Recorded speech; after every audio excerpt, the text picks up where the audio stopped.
The partners' conference room fell silent as my father's words hung in the air. To Williams and Associates' new managing partner and the future of our firm, my son, Kevin.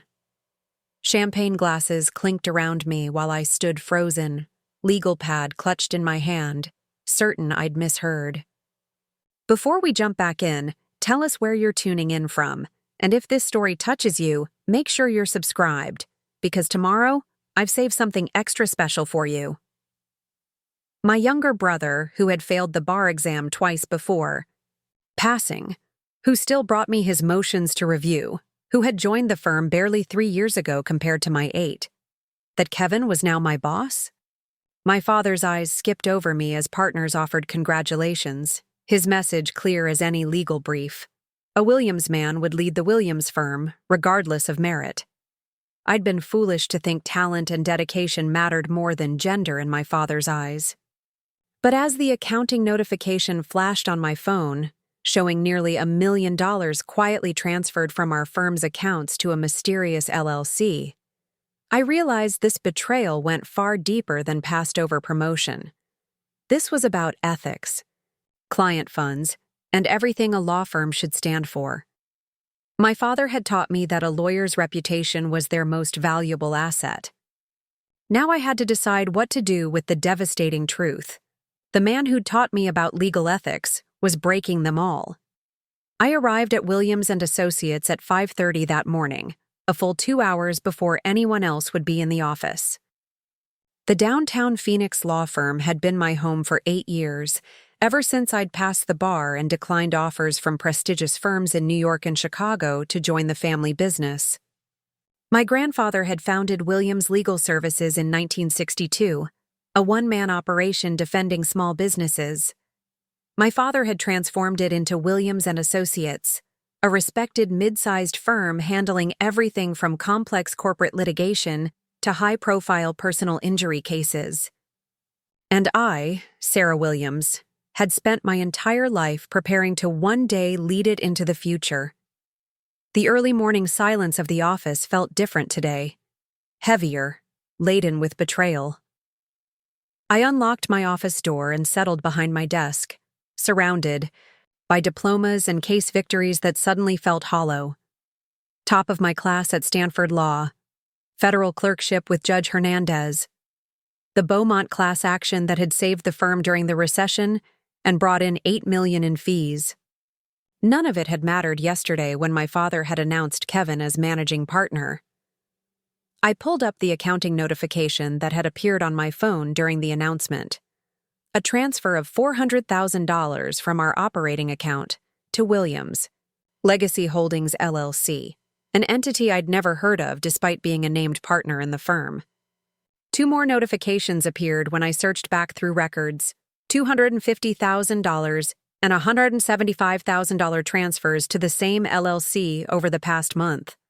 My legal training kicked in, pushing personal feelings aside to examine facts. Almost $1 million, quietly moved without partner approval. I checked the signatory, my father's electronic signature on all 3 transfers. A soft knock interrupted my thoughts. Maya Patel, our IT director, peered around my door. "Sarah, you wanted the server logs from last month?" "Yes, come in." I'd texted Maya last night, asking for access to review electronic records. "I need to trace some accounting irregularities." Maya set her laptop on my desk, her expression concerned. "I heard about yesterday's announcement. Everyone's shocked. We all assumed you'd be taking over when your father retired." Apparently my father had other plans. I kept my voice neutral despite the knot in my throat. "I need to check something. Else, while you're here, can you pull up the access records for our client trust accounts?" Maya's fingers flew across her keyboard. "Time period?" "Last 6 months." She turned the screen toward me. "There's been unusual activity. Multiple after-hours access points from your father's credentials. Normally, he only reviews trust accounts during monthly reconciliations." I scanned the logs, stomach sinking as I spotted a familiar pattern.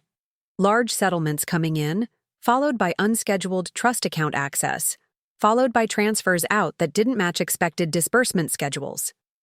Maya, I need you to prepare a complete backup of all financial records and communications, segregated from our main server, accessible only with dual authentication from you and me.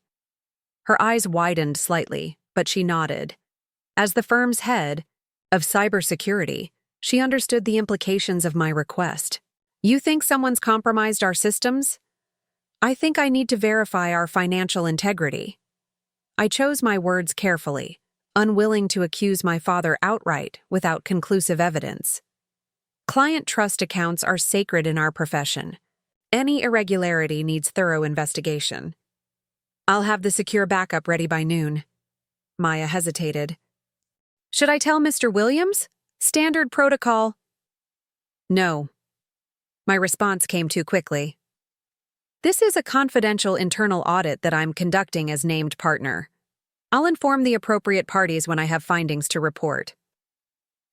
After Maya left, I unlocked my bottom desk drawer and removed a legal pad. As much as I trusted digital records, some things needed to be documented on paper. I began a timeline of everything I knew. Kevin's surprise appointment, the unauthorized transfers, the trust account irregularities. The picture forming was one no daughter wanted to see, no attorney could ignore. My intercom buzzed. Ms. Williams, you have a visitor. Mr. Chen is here. Walter Chen. My mentor since I'd joined the firm, head of our litigation department, and my father's oldest friend. At 68, Walter had been planning a gradual retirement, transitioning his major cases to me over the past year. Yesterday, he'd caught my eye during the announcement, his slight headshake warning me to stay quiet. Walter entered my office, closing the door firmly behind him.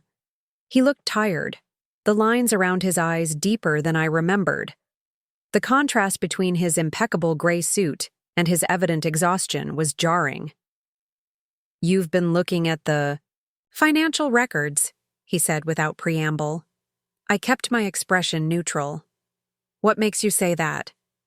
Because I've been watching them for months. Walter lowered himself into the chair across from my desk, wincing slightly. His recent hip surgery, delayed twice at my father's insistence that the Halverson case took priority, still caused him pain. The LLC transfers are just the beginning, Sarah. The knot in my stomach tightened. Tell me. Walter sighed heavily. Your father is dissolving the current partnership structure. He's creating a new entity where he and Kevin will control 70% interest. He can't do that. Our partnership agreement has a dissolution clause that can be triggered by the founding partner, your father, with cause. What cause? Walter's expression was grim. He's building a case that several partners, including me, are no longer capable of meeting our obligations due to age or health concerns. I shook my head in disbelief. That's ridiculous.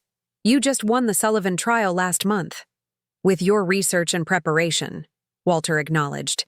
Richard is counting on the fact that most senior partners will take retirement packages rather than fight. My mind raced.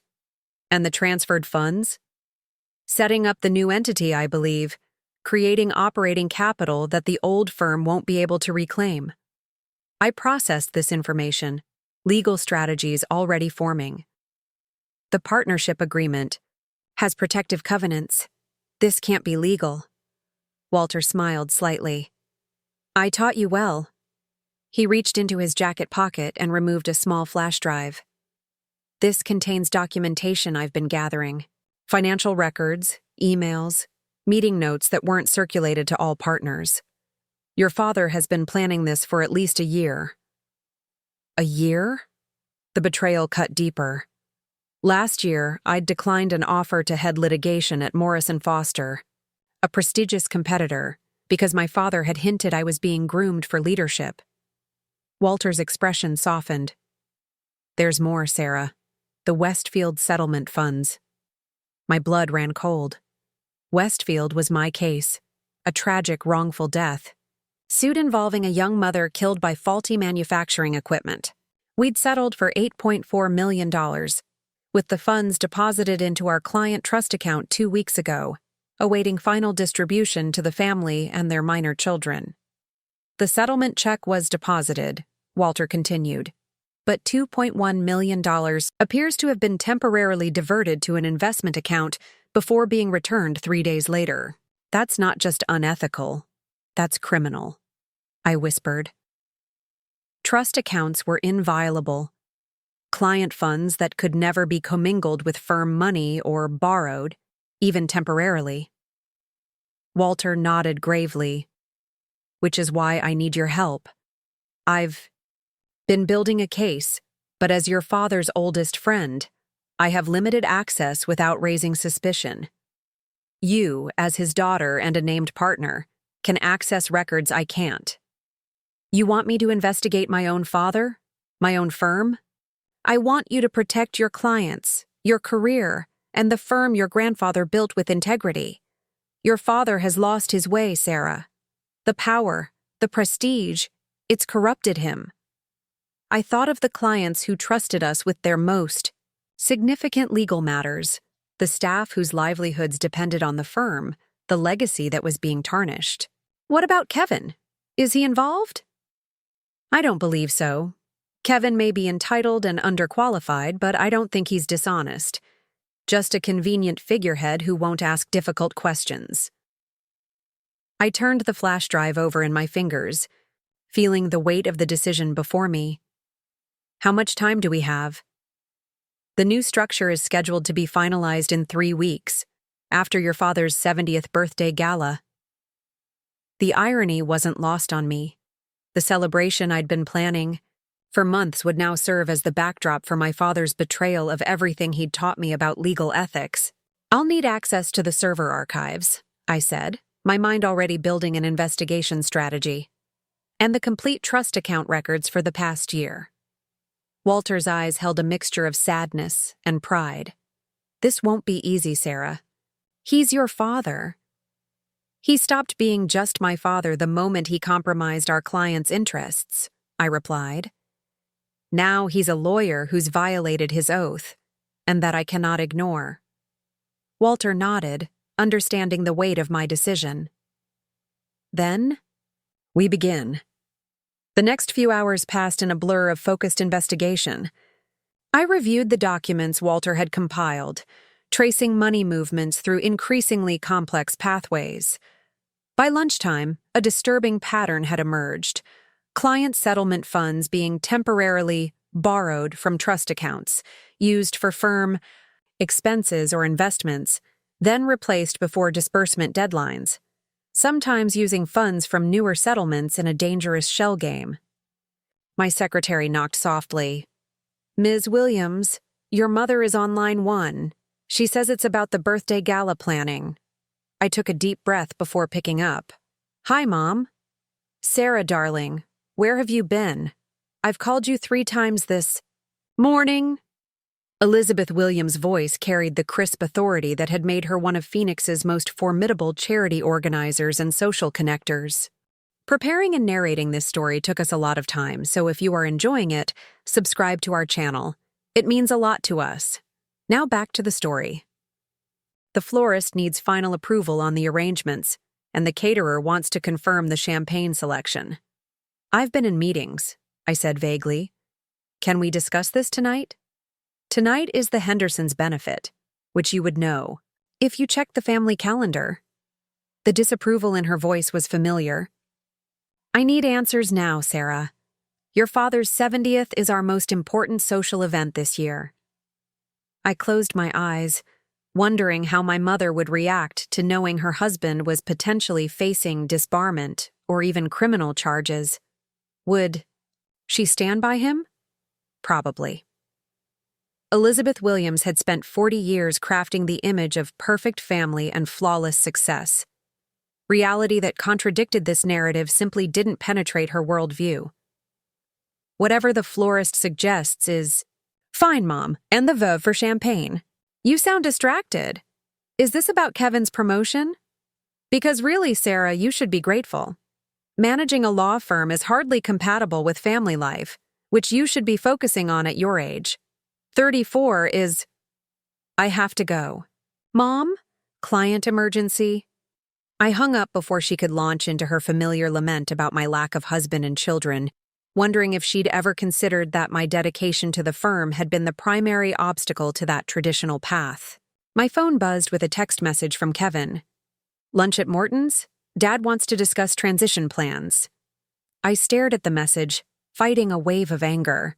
Kevin, with his mediocre law school record and minimal trial experience, was now privy to high-level strategy discussions I was excluded from. The unfairness burned, but also presented an opportunity. I needed information about my father's plans, and Kevin's natural boastfulness might provide it. Meet you there at 12:30, I replied. Morton's was walking distance from our offices, a power lunch staple for Phoenix's legal and business elite. I arrived to find Kevin already seated at my father's usual corner table, looking out of place in a suit that probably cost more than his monthly salary. He'd ordered a scotch despite the early hour. There she is, he called out too loudly as I approached. Dad's stuck on a call with Judge Pearson, but he'll join us soon. I slid into the booth. Celebrating your promotion? Kevin grinned, oblivious to my tone. Still can't believe it, honestly. But Dad says the firm needs new energy, fresh ideas. What kind of fresh ideas do you have, Kevin? I kept my voice light, conversational. Modernization, mainly. Dad thinks we're too bogged down in old-school processes. He leaned forward conspiratorially. Between us, he says Walter and the other senior partners are too cautious, too focused on compliance rather than growth opportunities. Compliance with legal and ethical standards is rather important in our profession, I noted dryly. Kevin waved dismissively. Obviously, we follow the rules, but Dad says there are creative ways to structure things that still technically comply while maximizing profit. Creative ways like the new LLC he's forming? Williams Legacy Holdings? Kevin's surprise was genuine. You know about that? Dad just mentioned it to me yesterday. It's part of the restructuring plan. What restructuring plan? I asked, feigning ignorance. The whole firm's getting reorganized. Dad's bringing in Harrington Global as a major client, but they want a more streamlined partnership structure.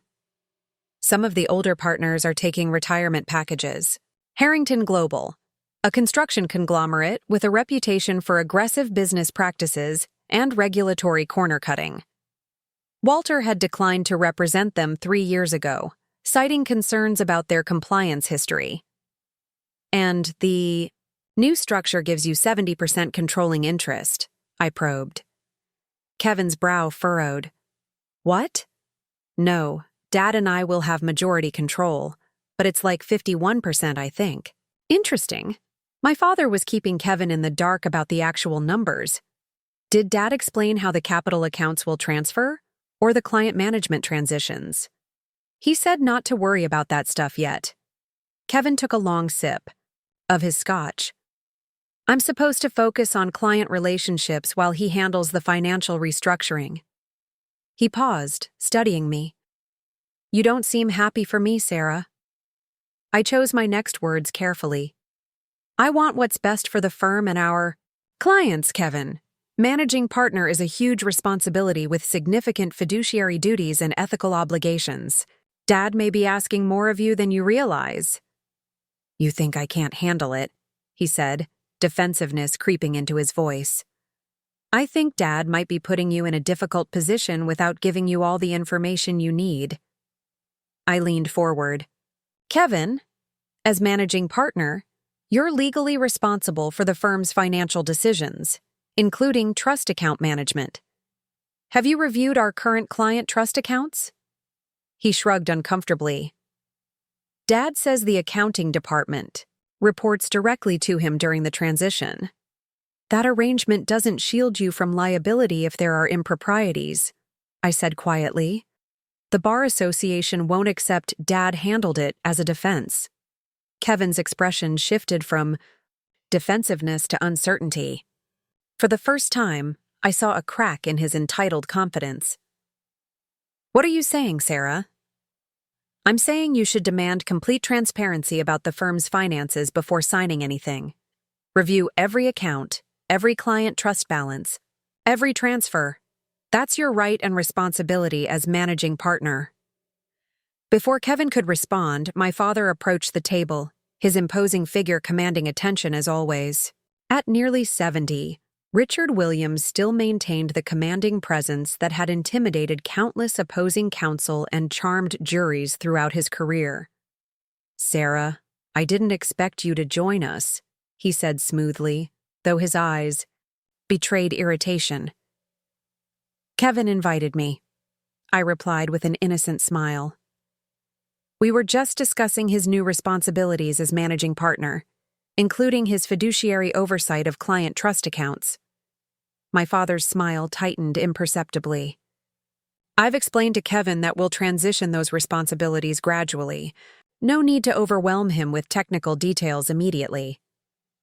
"Technical details like the Westfield settlement disbursement?" I asked. "I noticed there was a delay in the funds transfer to the family." "Minor procedural issue, already resolved." My father dismissed, signaling the waiter. "The Manhattan, please, and bring my son another scotch." "Nothing for me?" I raised an eyebrow. "You seem quite alert already, Sarah." His tone carried a warning. "Kevin, I've scheduled meetings with our top 5 clients next week to introduce you as managing partner. We'll start with Barnes Development on Monday." The rest of lunch proceeded with my father dominating the conversation, outlining Kevin's introduction to key clients while systematically excluding me from the discussion. I observed the dynamic with new clarity, how skillfully my father managed Kevin with flattery and vague promises, how eagerly my brother absorbed the attention without questioning the substance. When my father excused himself to take a call, Kevin turned to me with uncharacteristic seriousness. "Do you really think I need to check the trust accounts?" "I think you need to protect yourself," I said honestly. "Dad's making you the face of major changes. Make sure you understand exactly what you're putting your name on." Kevin nodded slowly, unexpected vulnerability in his expression.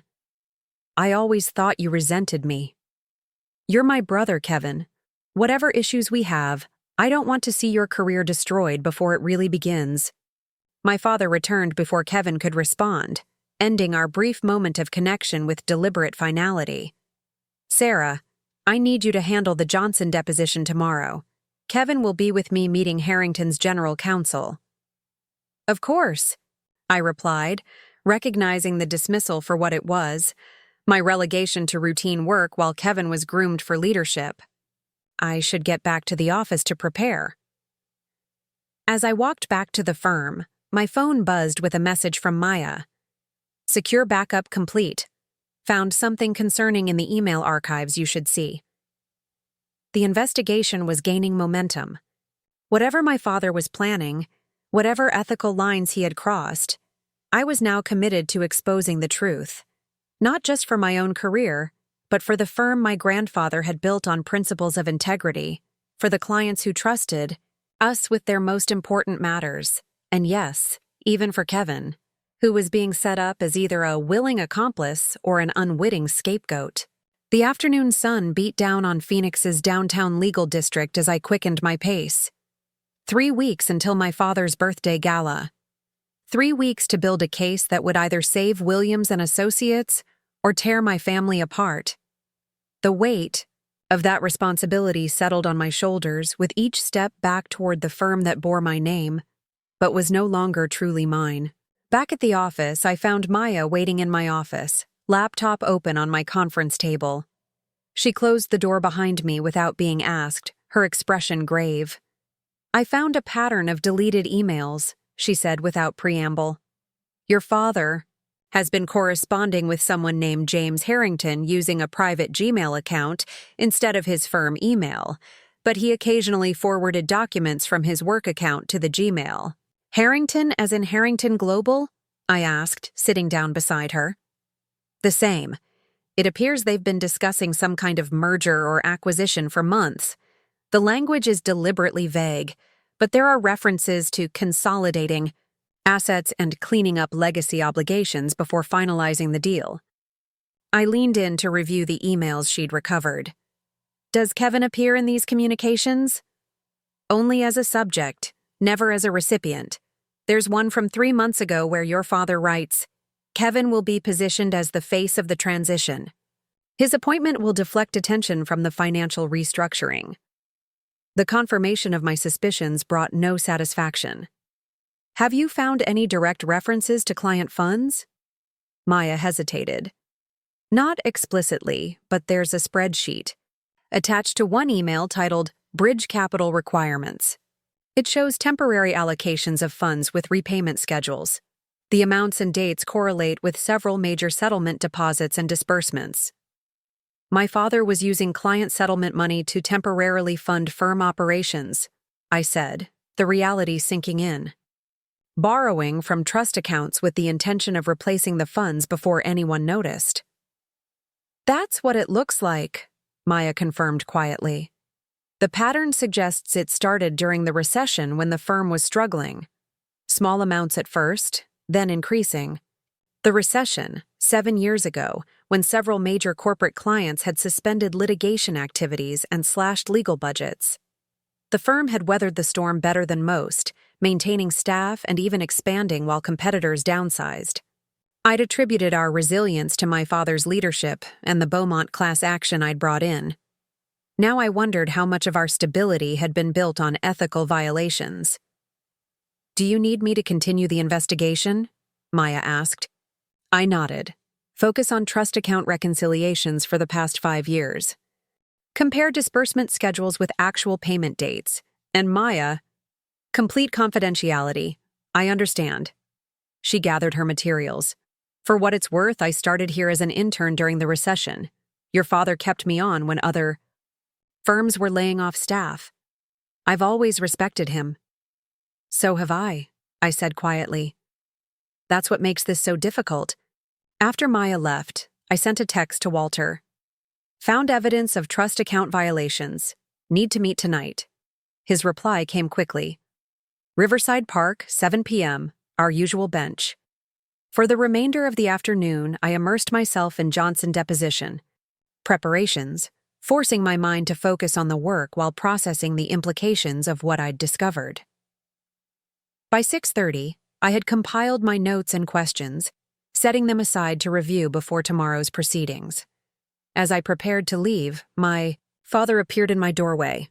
His imposing figure filled the frame, hair still more pepper than salt despite his age, the cut of his custom suit emphasizing his athletic build.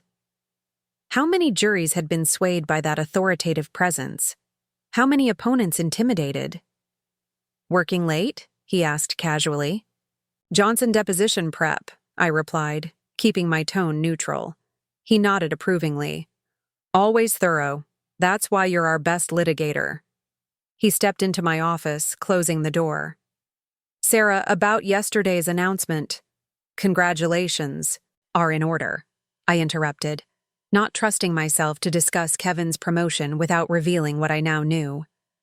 I'm sure Kevin will grow into the role with your guidance. My father studied me, clearly searching for signs of resentment. I know you expected the position. Your work has been exemplary. But managing a firm requires certain intangibles, political relationships, an understanding of when rules can be flexibly interpreted. The irony of his statement, that I wasn't corrupt enough for leadership, might have been amusing under different circumstances. I understand, I said simply. He seemed surprised by my acceptance. Good. I've always valued your dedication to precision. That's why I want you to focus on case management while Kevin and I handle the administrative transition. Your talents are wasted on paperwork and partnership politics. Translation: stay in your lane. Don't ask questions about what's happening behind the scenes. Of course, I agreed, gathering my belongings. If there's nothing else, I should prepare. For tomorrow. He stepped aside to let me pass, but his voice stopped me at the threshold.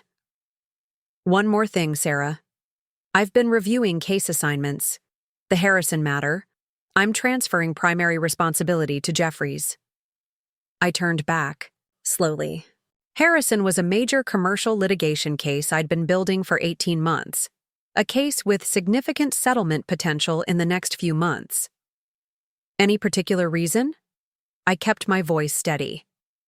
Jeffries has more experience with the regulatory aspects, my father replied smoothly. And with your other caseload, I thought you'd appreciate having one less matter to manage. The true reason was clear. Harrison would likely settle before my father's restructuring was complete. He was moving the fee potential to an attorney he controlled, away from me. Whatever you think is best for the client, I said, the professional. Response automatic despite my inner turmoil. My father nodded, seemingly satisfied with my compliance. That's my girl. Always putting the client first. The words felt like a mockery of everything I believed about legal ethics, everything he had once taught me about integrity and practice. As I walked to my car, the weight of deception, both his and now mine, settled heavily on my shoulders. The father I had idolized throughout my legal education, the attorney whose ethical standards I had strived to uphold, was systematically undermining everything our firm supposedly stood for. The evening air was cooling as I reached Riverside Park, a small green space alongside the canal where Walter and I often discussed case strategy away from office ears. I found him on our usual bench, feeding crumbs to persistent ducks despite the posted signs against it. Small acts of rebellion keep us young, he said by way of greeting, nodding toward his illicit duck feeding. Though I'm guilty of worse these days, investigating my oldest friend and managing partner. I sat beside him, watching the ducks squabble over the last crumbs. It's not just trust account violations, Walter. He's been planning some kind of merger with Harrington Global, positioning Kevin as managing partner to deflect attention from financial restructuring. Walter nodded grimly. That confirms my suspicions. Harrington has wanted a controlling interest in a prestigious firm for years, gives them in-house counsel capabilities with an established reputation. But why all the secrecy? Why not just propose the merger openly? Because Richard knows I would fight it, and I have enough influence with other partners to potentially block it. Walter sighed heavily. Harrington's business practices are questionable at best. 3 federal investigations in the past decade, always settled without admission of wrongdoing. Your grandfather would never have represented them. I thought of my grandfather, whose portrait still hung in our firm's lobby. John Williams had started with nothing, building a practice based on unwavering ethics and genuine concern for clients. Would he recognize what his son had created? What his granddaughter was now uncovering? We need to decide our next steps, Walter said, interrupting my thoughts. The evidence is mounting, but still fragmented. Without a complete picture, Richard could explain away individual irregularities. I nodded in agreement. We need internal communications about the Harrington merger, and complete trust account records showing the pattern of misappropriation. The challenge is building our case without tipping him off that we're investigating, Walter cautioned. Richard is nothing if not thorough. If he suspects, he'll accelerate his timeline and destroy evidence. I thought for a moment. The birthday gala is our deadline. He won't want any disruption before his public celebration. We have 3 weeks to document everything and determine our approach. And then? Walter asked softly. The question hung between us as dusk settled over. The park. What would justice look like in this situation? A negotiated resignation, public exposure, bar disciplinary proceedings, criminal charges? Every option felt simultaneously necessary and unbearable. One step at a time, I finally replied. First, we gather irrefutable evidence. Then we determine who else is involved and to what extent. Kevin, my mother, other partners. Only then can we decide how to proceed. Walter nodded, accepting my methodical approach. You're a good attorney, Sarah, better than your father in the ways that truly matter. His words brought unexpected emotion to my throat. In the midst of professional betrayal and family deception, this simple affirmation of my worth, from the mentor who had shaped my legal career, meant more than I could express. As we parted ways, the weight of what lay ahead settled fully upon me. I was investigating my own father for ethical violations that could end his career and destroy our family. The firm that bore my name, that I had dedicated my life to building, was compromised at its very foundation.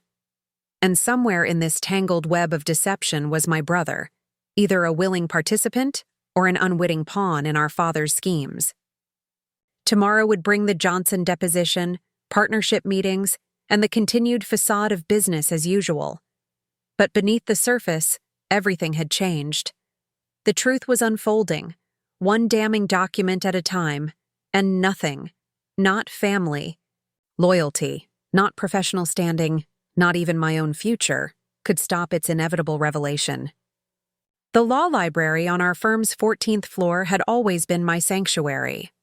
While most attorneys relied exclusively on digital research, I found clarity among the leather-bound volumes and the lingering scent of paper and wisdom. Tonight, the space felt different, less a refuge, more a war room as I spread documents across the large oak table, building my case against my own father. For the past 3 days, I'd maintained a careful facade of normalcy. I handled the Johnson deposition flawlessly despite my divided attention. I attended partnership meetings, nodding at appropriate moments while scanning faces for signs of complicity or suspicion. I even helped my mother finalize arrangements for my father's birthday gala, accepting her criticism of my workaholic tendencies without revealing that those tendencies were now focused on exposing her husband's ethical violations. Walter entered quietly, carrying a stack of folders and a thermos of coffee. Behind him came Elena Vasquez, the firm's most senior paralegal, who had worked with my grandfather before my father took over. Her presence surprised me. Elena has been helping me gather documentation, Walter explained, noting my expression. She's witnessed concerning patterns in trust account management over the past 5 years. Elena nodded, her usual professional reserve undercut by evident distress. Mr. Williams has been altering disbursement schedules, telling clients paperwork delays were causing payment holdups when the real issue was funds temporarily allocated elsewhere. You're certain? I asked, though I already knew the answer. Elena's meticulous attention to detail was legendary at the firm. I've kept my own records, she replied, placing a notebook on the table. Dates when settlement checks arrived versus when clients actually received funds, instructions to delay disbursements without explanation, unusual transfers between accounts. I felt a strange mixture of validation and grief. Each confirmation of my father's misconduct simultaneously strengthened our case and destroyed another piece of the man I thought I knew. Elena has worked with 5 generations of Williams attorneys, Walter said quietly. She understands what's at stake. Elena's eyes met mine. Your grandfather built this firm on his word, Ms. Williams. When he promised clients something, it happened exactly as he said. The firm's reputation was his most valued asset. She touched the worn notebook. What's happening now dishonors his legacy. Her words crystallized something I'd been feeling but couldn't articulate. This wasn't just about modern legal ethics or regulatory compliance. It was about a promise kept through generations, now broken. Thank you for your courage, I told her. I know the risk you're taking. Less risk than doing nothing, she replied simply. We worked late into the night, connecting fragments into a coherent narrative of corruption. Elena's documentation provided crucial timeline verification, confirming the pattern Maya had uncovered in the digital records. Client funds had indeed been borrowed temporarily, initially repaid quickly, but with increasingly longer gaps as the amounts grew larger. The Westfield settlement is the most concerning, Walter said, reviewing trust account statements. 2.1 million diverted for 11 days before being replaced. That's not just an ethical violation. That's criminal conversion. The bigger question is where the money went, I noted, cross-referencing dates. The time frame matches. A major renovation at Dad's Sedona property and Mom's surprise anniversary trip to Tuscany. Also, several large deposits to Williams' legacy holdings, Elena added. The LLC appears to be purchasing real estate near the proposed Harrington Global Headquarters expansion. The implication was clear. My father was using misappropriated client funds to position himself for the Harrington merger, betting that temporary diversions would go unnoticed if he replaced the money before final disbursements. We need to verify the Harrington connection, I said, gathering the scattered documents into organized piles. The merger seems to be the endgame, but we need more than speculation. Walter nodded. I have a contact at the Corporate Commission who might help trace the LLC ownership structure. I'll reach out tomorrow. As we prepared to leave, Elena hesitated. Ms. Williams, there's something else you should know. Your brother came to the accounting department yesterday asking to review trust account records. This caught me by surprise. Kevin did? On his own initiative? He said he needed to understand all aspects of the firm's operations as incoming managing partner. Elena's expression remained neutral, but I detected a hint of approval. Ms. Chang in accounting gave him access to the current statements, but not historical records. I thought of our conversation at lunch, my warning about his responsibility as managing partner. Perhaps Kevin wasn't entirely the oblivious figurehead my father intended. That's interesting, I said carefully. Let's keep monitoring that situation. After Walter and Elena left, I remained in the library, contemplating our next steps. The evidence was mounting, but still fragmented. We needed internal communications about the Harrington merger, documentation of the decision to elevate Kevin, and the complete restructuring plan my father was implementing. My phone chimed with a text from my mother. Finalized menu for your father's birthday. Need you to confirm wine selection by tomorrow. Also, wear the blue Armani for the Henderson benefit tomorrow night. Photos for the society page. The mundane message felt surreal against the backdrop of what I'd discovered. Elizabeth Williams was orchestrating social appearances while her husband diverted client funds to finance their lifestyle. Was she complicit? Or simply willfully ignorant of anything that would disrupt her carefully cultivated image? I texted back a bland confirmation, then gathered my materials into a secure file box Walter had provided, one that would remain in the library safe rather than my office where my father might discover it. The elevator descended to the parking garage, empty at this late hour except for a few cars belonging to associates working through the night. As the doors opened, I was startled to find Kevin waiting, his normally perfect appearance disheveled, tie loosened, and hair uncharacteristically rumpled. "Been looking for you," he said, stepping into the elevator before I could exit. "We need to talk." I maintained my composure despite my racing heart. "It's late, Kevin. Can it wait until tomorrow?" "No." He jabbed the button for the lobby. "Not here. Too many ears."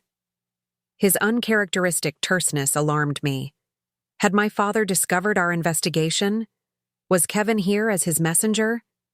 We rode in silence to the lobby, then walked through the deserted space to the plaza outside. Phoenix nights remained warm even in autumn, the air still holding the day's heat as we found a bench near the decorative fountain that fronted our building. Kevin paced before me, hands jammed in his pockets. "I checked the trust accounts like you suggested." I kept my expression neutral. And there are irregularities I can't explain." He stopped pacing to face me. "Settlement funds that should be there aren't. Or they appear and disappear. Or the amounts don't match what they should be based on the settlement agreements." "What did Dad say when you asked him about it?" Kevin's laugh held no humor. "That's the thing. I haven't asked him yet. Because the more I looked, the more I found, and I'm not sure I want to hear his explanation. He ran a hand through his hair, further disarranging it. Sarah, if these discrepancies mean what I think they mean, we're in serious trouble. We? I raised an eyebrow. Yes, we. His voice rose in frustration. I'm managing partner now, remember? If there are financial improprieties happening under my watch, I'm responsible. The Bar Association won't care that Dad assured me everything was fine. I studied my brother's face, seeing genuine fear beneath his usual bravado. In his own way, Kevin was as much a victim of our father's manipulations as I was, elevated to a position he wasn't ready for, potentially to serve as a scapegoat if the scheme collapsed. What do you want from me, Kevin? He sat beside me, deflating slightly. Help me understand what's happening. You've always been better at the details, at seeing patterns. If something's wrong with our firm, I need to know. The sincerity in his voice was unfamiliar. Kevin and I had always had a complicated relationship, the favored son and the overlooked daughter, competing for our father's approval in different arenas. His natural charm and social ease contrasted with my analytical focus and work ethic. We'd never been allies. Until now, perhaps. I've noticed irregularities too, I admitted carefully. I've been looking into them. What have you found? His eyes, so like our father's, held uncharacteristic vulnerability. I weighed my options. Bringing Kevin into our investigation carried risks. He might report back to our father. He might refuse to believe the extent of the violations. Or he might panic and make impulsive decisions that compromised our evidence gathering. But excluding him meant missing an opportunity to have the firm's newly named managing partner supporting our efforts, a powerful ally if he truly wanted to address the problems. It's complicated, I said finally, and not something we should discuss here. Meet me at the Capitol Grill tomorrow for lunch. Noon. We'll talk then. Kevin nodded, visibly relieved to have a plan. I'll be there. He stood to leave, then hesitated. Sarah, why didn't you tell me you were investigating this already? Would you have believed me 3 days ago? I asked honestly. Or would you have assumed I was just jealous of your promotion? His silence was answer enough. Tomorrow, Kevin. Bring copies of anything concerning you've found. I watched him walk away, his normally confident stride subdued. Once he was gone, I called Walter despite the late hour. Kevin approached me. He's found the trust account issues on his own. Can he be trusted? Walter's concern was evident. I'm not sure, I admitted. But he's scared, and that might make him an ally. I'm meeting him tomorrow to feel out his position. Be careful, Sarah. Your father has influenced Kevin his entire life. Blood and loyalty run deep. After we hung up, I sat by the fountain for a long time, watching the play of light on water. My father had taught me that the law was about justice. That ethical practice was non-negotiable. Had he believed it then? When had principles become flexible, rules become suggestions, client funds become temporarily available resources?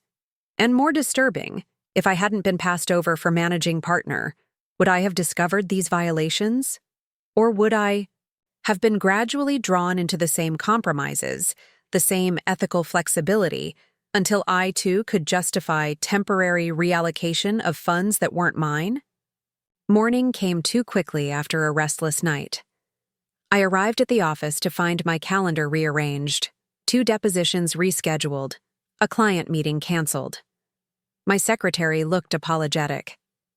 Mr. Williams said you needed time to prepare for the Carson hearing next week, she explained. He reassigned some of your matters to other associates. Another move to marginalize me, limit my client contact, reduce my influence in the firm. A week ago, this would have infuriated me. Today, it was almost convenient. More time to focus on building our case. I spent the morning reviewing the evidence we'd assembled, preparing a simplified explanation for Kevin. At 11:30, I headed to the Capitol Grill, deliberately arriving early to secure a private booth away from legal district regulars. who might report our meeting to my father. Kevin arrived precisely at noon, sliding into the booth with a leather portfolio tucked under his arm. His appearance was back to its usual polished state, but tension lined his face. "I told Dad I had a lunch meeting with the Sorensen tech executives," he said without preamble. He seemed pleased, said it showed initiative. The waiter approached, but Kevin waved him off. "Just water. This isn't a social lunch." I studied my brother with new eyes. The entitled, somewhat lazy attorney who relied on charm rather than preparation was nowhere to be seen. This Kevin was focused, concerned, almost professional. "Show me what you found," I said, skipping preliminaries. Kevin opened his portfolio and removed several spreadsheets. I started with the Westfield settlement, $8.4 million total, with a 30% contingency fee to the firm. That leaves approximately $5.9 million for the clients. I nodded. Standard contingency arrangement. But when I checked the trust account statements, only $3.8 million was dispersed to the family. Kevin pointed to the highlighted figures. The difference, $2.1 million, was transferred to our operating account, then to Williams Legacy Holdings, before being returned to the trust account 11 days later. And that struck you as problematic? Kevin looked offended. Of course it did. We can't use client funds like that. It's misappropriation, conversion, potentially criminal. He leaned forward. Then I found 6 other instances of similar borrowing from trust accounts over the past year. Smaller amounts, but the pattern is identical. Did you check who authorized these transfers? Kevin nodded grimly. Dad's electronic signature on all of them. And yes, I verified it wasn't forged or unauthorized. The timing, the accounts involved, it could only be him. The confirmation seemed to pain him physically. Despite our differences, Kevin had idolized our father even more than I had. Richard Williams was his model of successful manhood, professional accomplishment, the standard against which he measured himself and inevitably fell short. "There's more," I said quietly. "The problem extends beyond trust account violations." I outlined what Walter, Elena, and I had discovered: the planned partnership dissolution, the secret merger discussions with Harrington Global, the systematic marginalization of partners who might object. As I spoke, Kevin's expression shifted, from disbelief to anger to a kind of resigned acceptance. "He's been planning this for months," Kevin said when I finished. "The whole managing partner announcement, it was just to position me as the face of changes I didn't even understand." "You were meant to be the distraction," I confirmed. "While attention focused on your surprise promotion, he could implement the financial restructuring without scrutiny." Kevin was silent for a long moment, absorbing the full implications. "What happens when this comes out?" "Because it will come out. Sarah, financial irregularities always do. Best case, Dad negotiates a resignation, makes restitution for any client funds still outstanding, accepts a suspension of his license. Worst case, criminal charges for the trust account violations, possible disbarment, and the firm collapses under the scandal."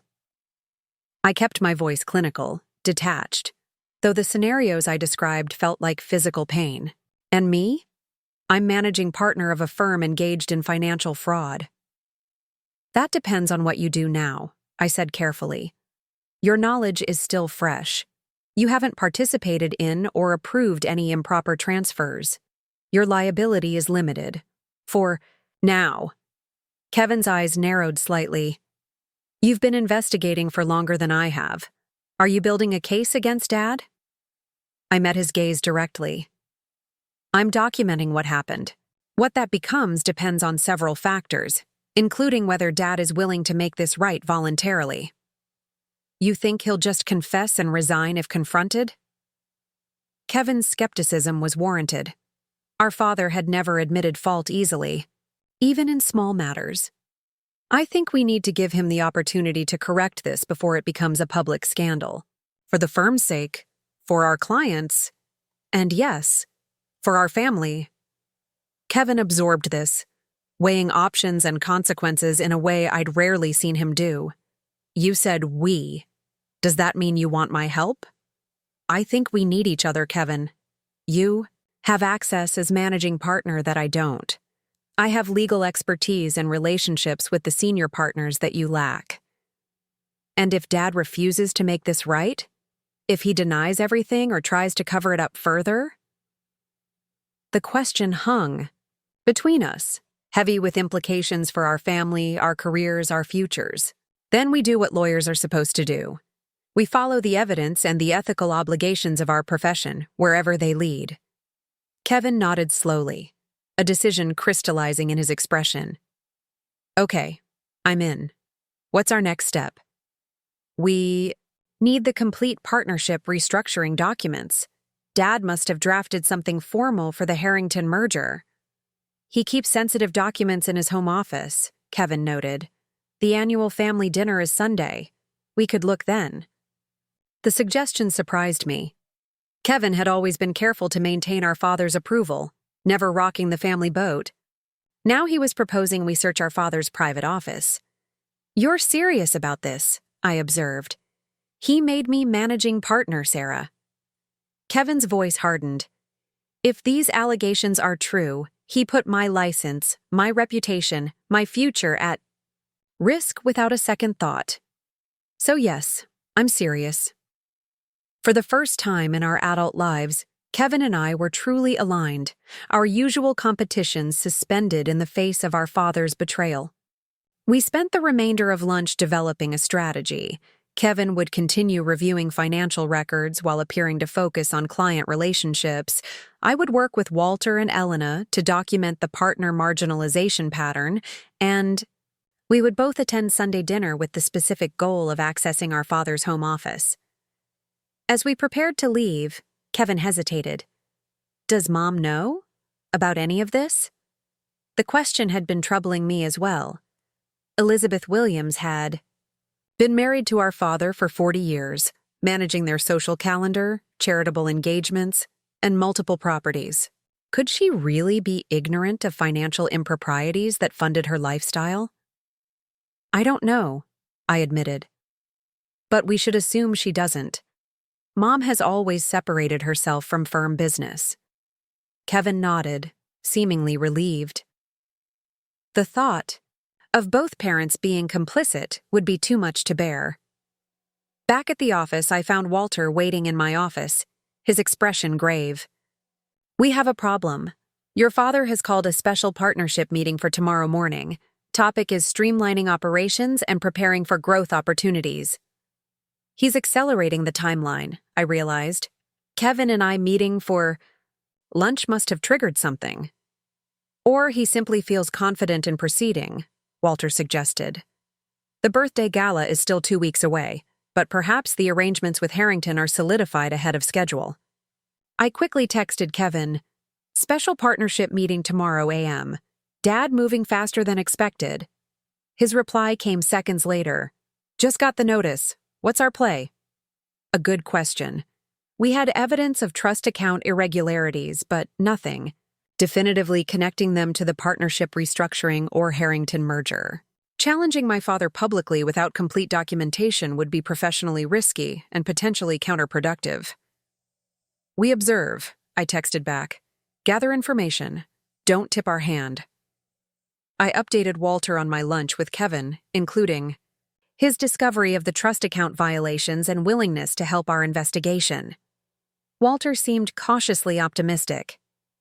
Having the named managing partner on our side significantly strengthens our position, he acknowledged. But your father has been manipulating Kevin his entire life. Be careful about placing too much trust in his newfound independence. Kevin feels betrayed, I said. Dad put him in a position to take the fall if this comes apart. That's powerful. Motivation for him to protect himself. Let's hope so, Walter replied, though his skepticism was evident. We should brief the other senior partners before tomorrow's meeting. Davis and Wong already suspect something's amiss. Martin needs to be prepared for what's coming. We spent the rest of the afternoon in careful preparation. ensuring our allies had enough information to understand the significance of whatever my father might propose without revealing the full extent of our investigation. By evening, a strategy was in place. The senior partners would request written documentation of any proposed changes, cite partnership agreement provisions requiring review periods, and generally slow the process without direct confrontation. As I prepared to leave for the day, Maya appeared at my door. "I found something in the archived emails you should see." She placed her laptop on my desk, displaying an email thread between my father and James Harrington dated 6 months earlier. "The proposed structure gives us controlling interest while maintaining the Williams name and reputation," Harrington had written. "Key is removing the old guard partners without triggering constructive termination claims. Your suggestion to elevate Kevin creates the perfect distraction while we implement the financial integration." My father's response was equally damning. "Senior partners expect Sarah to take over, based on her case record and client relationships. Naming Kevin will create the disruption we need. Transition can be completed by year-end, with partnership. Dissolution using the incapacity provisions for Chen, Davies, and Morris." The blatant manipulation burned like physical pain. I'd been right about being passed over as a distraction tactic, but seeing it confirmed in my father's own words was devastating. And the casual dismissal of Walter and other senior partners as conveniently incapacitated revealed a callousness I wouldn't have believed possible from the man who'd taught me professional ethics. "There's more," Maya said quietly, scrolling to another email. "This one's from 2 weeks ago. All preparations complete for announcement," my father had written. "Current partnership structure dissolves effectively with 70-30 control in new entity. Trust account repayments will be complete within 10 days of closing, eliminating any potential regulatory issues." This was the final confirmation. My father was fully aware that the trust account borrowing violated regulations and was rushing to cover his tracks before the merger was finalized. "We need copies of everything," I told Maya. "Full email threads, metadata, confirmation these haven't been altered." "Already done," she assured me. "I've created authenticated copies with digital signatures verifying their integrity. They'll stand up to any challenge." I thanked her, once again grateful for the network of competent professionals throughout the firm who valued integrity over loyalty to a single partner, even the founding one. After Maya left, I sat alone in my office, absorbing the implications of what we'd discovered. The evidence was now comprehensive and damning. My father had systematically violated client trust, manipulated the partnership structure, positioned my brother as an unwitting scapegoat, and derailed my career as collateral damage in his scheme. The ethical path forward was clear but agonizing. This level of misconduct required reporting to the state bar, potential criminal referral, and certainly removal of my father from any position of authority in the firm. The personal cost would be enormous. My family would be fractured, perhaps beyond repair. The firm that bore our name would be forever tainted by scandal. Everything I'd worked for, everything I'd believed about my father and our professional legacy was at risk. My phone buzzed with a text from my mother. "Don't forget the Henderson benefit tonight. Arrive by 7. Your father is receiving the Distinguished Service Award." The irony was almost unbearable. Richard Williams, about to be honored for distinguished service to the legal profession, while systematically undermining its core ethical principles. Elizabeth Williams, orchestrating the perfect social appearance while the professional foundation was crumbling. I texted back that I'd be there, knowing that maintaining normalcy was crucial until we were fully prepared to act. 3 days until the family dinner where Kevin and I planned to search our father's home office. 1 day until the special partnership meeting where my father would try to accelerate his plans. The timeline was compressing, events moving faster than anticipated. I gathered my materials, secured the evidence in our confidential file, and prepared to go home and change for the benefit. As I locked my office door, I noticed my father watching from the end of the hallway, his expression unreadable. Had he seen Maya leaving? Did he suspect our investigation? Or was he simply observing the daughter who had disappointed him by questioning the transfer of Harrison case? We maintained eye contact for a long moment before he nodded slightly and turned away. In that brief exchange, something fundamental shifted. The mutual respect, the professional admiration, the familial bond, all were replaced by something colder and more adversarial. We were no longer father and daughter, mentor and protege. We were opposing counsel in a case with stakes higher than any courtroom battle we'd ever fought. I straightened my shoulders and walked toward the elevator, preparing myself for the evening's charade. The Hendersons' benefit would be filled with judges, attorneys, and community leaders, all there to honor Richard Williams for his contributions to the profession he was privately undermining. I would smile, make small talk, applaud my father's acceptance speech, and appear every inch the proud daughter. And all the while, I would be calculating our next moves in the case against him, weighing evidence and strategy as methodically, as he'd taught me to do throughout my legal education. The skills he'd instilled were now being turned against him, perhaps the most fitting consequence of all for a man who had placed expediency above the principles he claimed to uphold.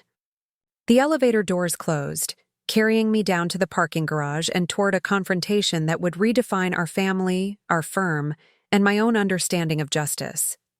The law library that had been my sanctuary was now a war room. My mentor was now my co-counsel against my own father. My brother was now an unexpected ally rather than a rival. Nothing was as it had been a week ago, and nothing would ever be the same again. The Henderson benefit unfolded like a scene from a play where I alone possessed the real script. The Phoenician Resort's grand ballroom glittered with the city's elite, judges in formal attire instead of robes, attorneys who typically battled in court now exchanging pleasantries over champagne, civic leaders and wealthy donors gathered to honor excellence in the legal profession. My father worked the room masterfully, his confident smile never wavering as he accepted congratulations for both his award and Kevin's recent promotion. I maintained my assigned role, smiling at appropriate moments, engaging in meaningless small talk about caseloads and court calendars while my mind cataloged evidence of trust account violations. When Judge Ramirez asked about the Harrison case, I smoothly explained the strategic reassignment without revealing that my father had stripped me of the matter to control its potential settlement funds. When the managing partner of Morris and Foster mentioned their previous interest in recruiting me, I deflected with practiced grace, never hinting that accepting their offer might have spared me the current moral crisis. "There's my girl!" My father's voice interrupted my conversation with the mayor's wife. His arm slid around my shoulders in a gesture that once would have filled me with pride, but now felt like restraint. "Sarah's our secret weapon in the courtroom. Juries can't resist her combination of meticulous preparation and natural empathy." The praise, so similar to what he'd offered countless times at similar events, now carried an undertone I couldn't miss, a public reinforcement of my value as a litigator while systematically diminishing my leadership potential behind closed doors. "You're too kind, Dad," I replied, matching his practiced warmth. I learned from the master. His eyes met mine, searching for signs of the resentment he must expect after Kevin's promotion. I maintained a perfect mask of daughterly admiration, wondering if he detected the double meaning in my words. I had indeed learned from the master, not just trial skills and client management, but now the recognition of calculated manipulation and ethical compromise. "Richard, they're ready for the presentation," a committee member interrupted, leading my father toward the stage where the Distinguished Service Award awaited. My mother appeared at my side, resplendent in designer silk, diamond earrings catching the light with each precise movement of her head. "Stand straighter, Sarah. The Carmichael sister is photographing for the society page." I adjusted my posture automatically, years of such corrections creating muscle memory that operated independently of my thoughts. "The turnout is impressive.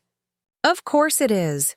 Your father is being honored after 30 years of building the most respected firm in Arizona.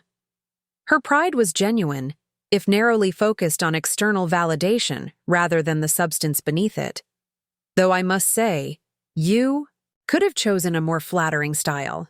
That neckline does nothing for your collarbone. I tuned out her continued critique of my appearance, familiar territory that no longer carried the sting it once had. My attention was on Kevin, who stood near the bar engaged in what appeared to be intense conversation with Walter. Their body language suggested disagreement. Walter's brow furrowed as Kevin gestured emphatically. "What is your brother doing talking to Walter instead of the Harrington executives?" my mother asked, following my gaze.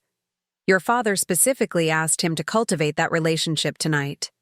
"Perhaps he's discussing a case," I suggested, though I suspected their conversation centered on tomorrow's partnership meeting. "I should check if everything's all right." Before she could object, I moved across the room, navigating through clusters of Phoenix's legal aristocracy.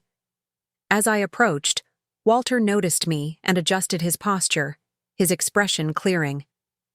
"Sarah." Kevin greeted me with forced casualness.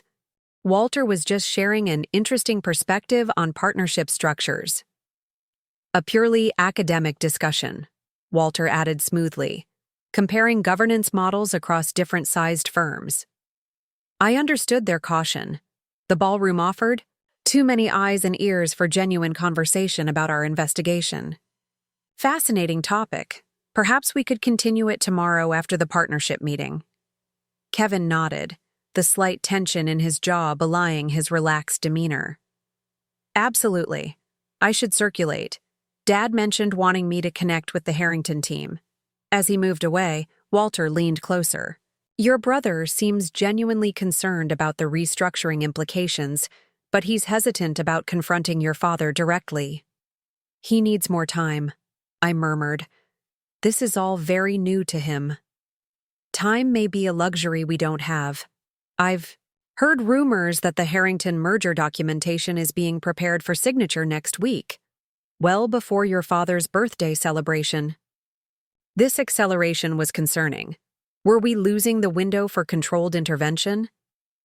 "What's driving the rush?" "That's what troubles me," Walter admitted. "Sudden urgency usually indicates external pressure. I'm wondering if there are financial problems at Harrington we don't know about, making this merger time-sensitive." Before we could explore this further, the lights dimmed and attention turned to the stage where the president of the State Bar Association was introducing my father with glowing praise about integrity, service, and dedication to legal ethics. The irony was almost unbearable. My father accepted the Crystal Award with practiced humility, delivering a speech that hit all the expected notes: gratitude to colleagues, commitment to justice, pride in mentoring the next generation of attorneys. His gaze found me in the crowd as he spoke about the importance of family legacy in the firm. Kevin at his right hand, the implied message clear to anyone paying attention. The Williams firm would continue through his son, not his daughter. The audience applauded enthusiastically, unaware of the corruption beneath the polished surface. I joined the ovation mechanically, maintaining the appearance expected of a supportive daughter and firm partner, while internally cataloging each hypocritical statement for future reference. As the formal program concluded and the evening shifted to cocktails and networking, I found myself approached by James Harrington himself. A surprise, as the CEO of Harrington Global rarely attended such functions. "Ms. Williams," he greeted me, his handshake firm and calculating. "Your reputation precedes you. The pharmaceutical class action victory was particularly impressive." "Thank you, Mr. Harrington. I wasn't aware you followed our litigation results so closely." His smile didn't reach his eyes. "I make it my business to know the capabilities of firms we might work with. Your father speaks highly of your courtroom skills." "But not my leadership potential," I noted silently. "I understand your company has been exploring a deeper relationship with Williams and Associates." A flicker of surprise crossed his features, before the practiced executive mask returned. Your father mentioned he's been discussing potential collaborations with your brother as the incoming managing partner. Kevin and I have no secrets, I replied, watching his reaction carefully. We're both committed to understanding all aspects of the firm's future direction. Harrington studied me with new interest, reassessing whatever he'd been told about my role, or lack thereof, in the firm's restructuring. I see.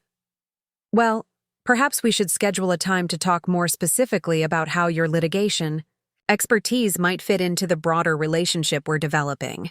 I'd welcome that conversation, especially regarding how such a relationship would maintain the ethical standards our firm was built upon. I emphasized the last words slightly, watching his expression.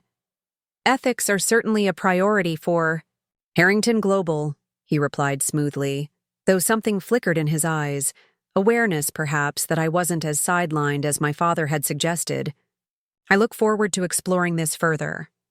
If you'll excuse me, I should speak with Judge Thompson before he leaves. As Harrington moved away, I noticed my father watching our interaction from across the room, his expression unreadable, but his attention unmistakable. I maintained a pleasant smile, raising my champagne glass slightly in his direction before turning to engage with a state senator who'd approached me. The remainder of the evening passed in a blur of strategic conversations and careful observations. I noted which judges seemed particularly friendly with Harrington executives, which partners appeared to have been briefed on pending changes, which associates were being showcased to potential clients from Harrington's corporate network. By the time my mother signaled it was appropriate for family members to depart, I had compiled a mental map of the alliance my father was building to support his restructuring plans. The valet brought my car, and I was about to leave when Kevin appeared beside me. "Need a ride?" I asked, noting he'd surrendered his keys to the attendant hours earlier. "Please," he replied, sliding into the passenger seat. Once we were clear of the resort entrance, his careful composure dissolved. "Walter thinks Dad is accelerating the timeline. The partnership meeting tomorrow isn't just informational. He's going to push for preliminary approval of the restructuring." Based on what evidence? Davis overheard Dad on the phone with Harrington after the award presentation. Something about securing partner buy-in ahead of schedule and documentation ready for signatures by Tuesday. Tuesday, 5 days away, more than a week before the birthday gala we'd assumed was the deadline. Did Walter tell the other senior partners? He's calling them tonight. But Sarah, we don't have enough concrete evidence connecting the trust account issues to the restructuring. If Dad presents this as a straightforward strategic merger, most partners will follow his recommendation. Kevin was right. While we had documented trust account violations, we hadn't yet established the direct link to the Harrington merger that would explain my father's urgency and unethical handling of client funds. "We need access to Dad's restructuring documents," I said, thinking aloud. "The merger agreement details, the new partnership structure, the financial projections." "Which means we can't wait until Sunday dinner to search his home office," Kevin concluded. "We need those documents before tomorrow's meeting." I glanced at the dashboard clock, 11:30 p.m. The meeting was scheduled for 9 a.m. "How do you suggest we get them? Break into the house in the middle of the night?" "We don't need to break in," Kevin said quietly. "I still have a key from when I stayed there last month during my condo renovation." I was momentarily stunned by what he was suggesting. "You want to enter our parents' home without permission to search for documents? I want to prevent our father from committing additional ethical violations that could destroy the firm and our careers," Kevin countered. "They're at the post-event reception until at least 1 a.m. We'd have time to find what we need." The proposal crossed professional and personal boundaries I'd never imagined breaching. Yet if my father was indeed accelerating the timeline, waiting for proper channels might mean losing our opportunity to intervene before irreversible damage was done. "This isn't just about unauthorized entry," I warned. "If we take documents, even to copy them, it could be seen as theft. If we access his computer, there could be computer fraud issues." We don't need to take anything, Kevin argued. Just photograph key documents with our phones. And Dad's computer password has been the same for years. Mom's birthday followed by his law school graduation year. I weighed our options as I drove through Phoenix's quiet streets. The ethical attorney in me recoiled at the impropriety. The daughter in me flinched at the violation of family trust. But the professional responsibility to protect clients and the firm from ongoing misconduct ultimately outweighed both concerns. If we do this, I said finally, we document exactly what we examined, when, and why. This is extraordinary circumstances justifying extraordinary measures to prevent ongoing harm, not a fishing expedition. Kevin nodded solemnly. Agreed. Do we tell Walter? I considered the question carefully. Walter had been my mentor and guide through this investigation, but involving him in potentially unauthorized access to my father's home created additional ethical complexity. Not beforehand. If we find something relevant, we can discuss how to properly bring it into our documentation. 20 minutes later, we turned onto the tree-lined street where I'd grown up. The Williams family home, a sprawling Spanish colonial in the historic district, stood dark except for security lighting. My parents' cars were absent, confirming they were still at the reception. Kevin used his key to disarm the security system and let us in. The familiar entry hall felt different at midnight. The family photos lining the staircase seemed to watch accusingly as we moved quietly toward my father's home office at the rear of the house. The office door was closed but unlocked. Kevin hesitated with his hand on the knob. Are we really doing this? We're preventing further harm to clients and the firm, I reminded him, though my own doubts clawed at the edges of my determination. If we're wrong about what Dad's doing, no. One needs to know we were here. The office was exactly as I remembered from childhood visits. Imposing mahogany desk, walls lined with legal texts and awards, the scent of leather and my father's sandalwood cologne. The space where I'd once played law office as a child, dreaming of the day I'd follow in Richard Williams' ethical footsteps, was now the scene of our desperate search for evidence of his corruption. Kevin went directly to the desk, trying the drawers. Locked, he muttered, frustration evident. Check the credenza, I suggested, moving to examine the bookshelf where my father often stored active files disguised among legal references. The search proceeded methodically, our legal training evident in how we documented each step with phone photos showing date and timestamps, careful not to disturb the original organization of materials. Behind a row of bound appellate reports, I discovered a portfolio labeled Transition Documents, Confidential. Kevin, I called softly, removing the portfolio and bringing it to the desk. Inside was a goldmine of information, the complete restructuring plan, including a partnership dissolution agreement that confirmed Walter's worst fears. Senior partners would be forced out through triggered incapacity clauses, their equity severely discounted through valuation formulas that wouldn't withstand legal challenge but would likely be accepted to avoid public litigation. A new entity, Williams. Harrington Legal Group, would emerge with Richard and James Harrington controlling 60%, Kevin holding 10%, and remaining equity distributed among junior partners willing to accept the new arrangement. Most damning was a financial summary showing bridge funding moving between accounts to normalize balance sheets before the merger. The amounts and dates matched the trust account violations we'd already documented. He's using client funds to make the firm's finances look better than they are, Kevin said, the reality sinking in. Borrowing from trust accounts to cover operating shortfalls so Harrington doesn't see how much we've struggled since the recession. This explains the urgency, I noted, photographing each page methodically. If Harrington discovers the true financial situation, the merger terms would be far less favorable. Dad needs to complete this before anyone looks too closely at the books. Further search revealed a USB drive labeled HG Merger Final in my father's handwriting.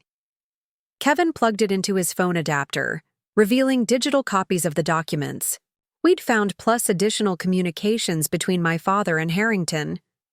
"We need to copy these," Kevin said, already forwarding files to his secure email. "Wait," I cautioned, noticing a folder labeled Partner Management. Inside were individual assessments of each partner, including detailed personal information that could be used as leverage if they oppose the restructuring. Health issues, financial troubles, family situations, all cataloged as potential pressure points. My own file contained a cold analysis. Sarah, significant flight risk due to leadership ambitions. Too independently minded for seamless integration. With HG culture. Potential whistleblower if trust account irregularities detected. Recommendation: assigned to complex litigation team with autonomy, but no financial oversight. Consider severance package if resistance emerges. Kevin's assessment was equally revealing. Kevin, eager for recognition but limited financial acumen. Controllable through status incentives and title. No risk of detecting accounting irregularities due to disinterest in administrative details. Ideal public face for transition while actual control remains with RW and JH. The clinical dismantling of our professional worth and family loyalty left me momentarily speechless. My father had assessed us as assets and liabilities in a business transaction, not as children or even colleagues. He never intended either of us to have real authority, Kevin said quietly, the hurt evident beneath his anger. I was just a puppet, and you were a potential problem to be managed. Before I could respond, headlights swept across the windows, a car turning into the driveway. We froze, then sprang into action, returning documents to their original locations, wiping surfaces we'd touched, ensuring everything appeared undisturbed. The reception must have ended early, Kevin whispered, checking his watch. 12:40 a.m., far earlier than expected. We slipped out through the rear door that connected to the garden, moving quickly but carefully to avoid external security lights. Once safely in my car parked a block away, we finally exhaled. That was too close, Kevin said, his usual bravado entirely absent. But we got what we needed. I nodded, adrenaline still coursing through my system. We need to analyze these documents before the meeting. The connection between the trust account violations and the merger is now clear, but we still need a strategy for tomorrow. What options do we have? Dad's going to present this restructuring as a done deal. Senior partners will object based on the dissolution terms, and without exposing the trust account issues, we can't explain the real urgency. His analysis was accurate. We faced an impossible choice. Remain silent while my father pushed through an unethical deal built on misappropriated client funds, or expose the violations publicly with devastating consequences for the firm and our family. We need a third option, I said, starting the car. Let's meet Walter at the office at 7. We'll bring him and the other senior partners up to speed on what we've found, then develop an intervention strategy that addresses the ethical violations, while potentially salvaging something of the firm. As we drove through the quiet streets, I felt the weight of the documentation secured on our phones.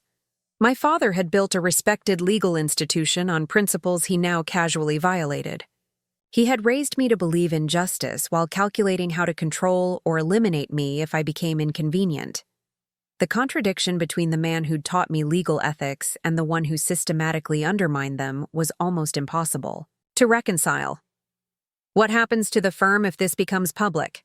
Kevin asked, breaking the silence. If Dad's ethical violations are reported to the bar? Best case? Dad resigns, makes restitution for any remaining trust account deficiencies, accepts suspension of his license. The firm rebrands and continues under new leadership. I outlined the scenario clinically, though the personal implications remained devastating. And worst case? Criminal charges for trust account violations. The firm collapses as clients flee and partners scatter to competitor firms. The Williams name becomes synonymous with legal scandal rather than excellence. Kevin absorbed this grim assessment. And us? What happens to our careers? I hadn't allowed myself to fully consider the personal consequences of exposing my father's misconduct. My legal reputation was built within Williams and Associates. My professional identity was inextricably linked to the firm my grandfather had founded. Walking away, or worse, being part of its destruction, meant sacrificing not just my current position but potentially my carefully constructed professional future. We start over, I said simply. Build new reputations based on integrity rather than family name. It won't be easy, but it's better than the alternative. Which is becoming complicit, accepting that ethics are flexible when profits are at stake, betraying everything the practice of law should stand for. We arrived at my downtown condo, both too wired to sleep despite the late hour. I made coffee while Kevin transferred the photos and files to my secure laptop, organizing them into a coherent presentation for tomorrow's meeting with Walter and the senior partners. Dad's had contingency plans for forcing out the senior partners. For over a year, Kevin noted, reviewing timestamps on documents.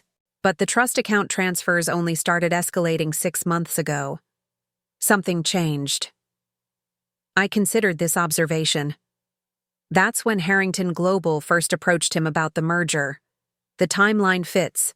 Harrington wanted a Phoenix presence, but only if the firm showed consistent profitability. Dad needed to demonstrate financial stability he didn't actually have.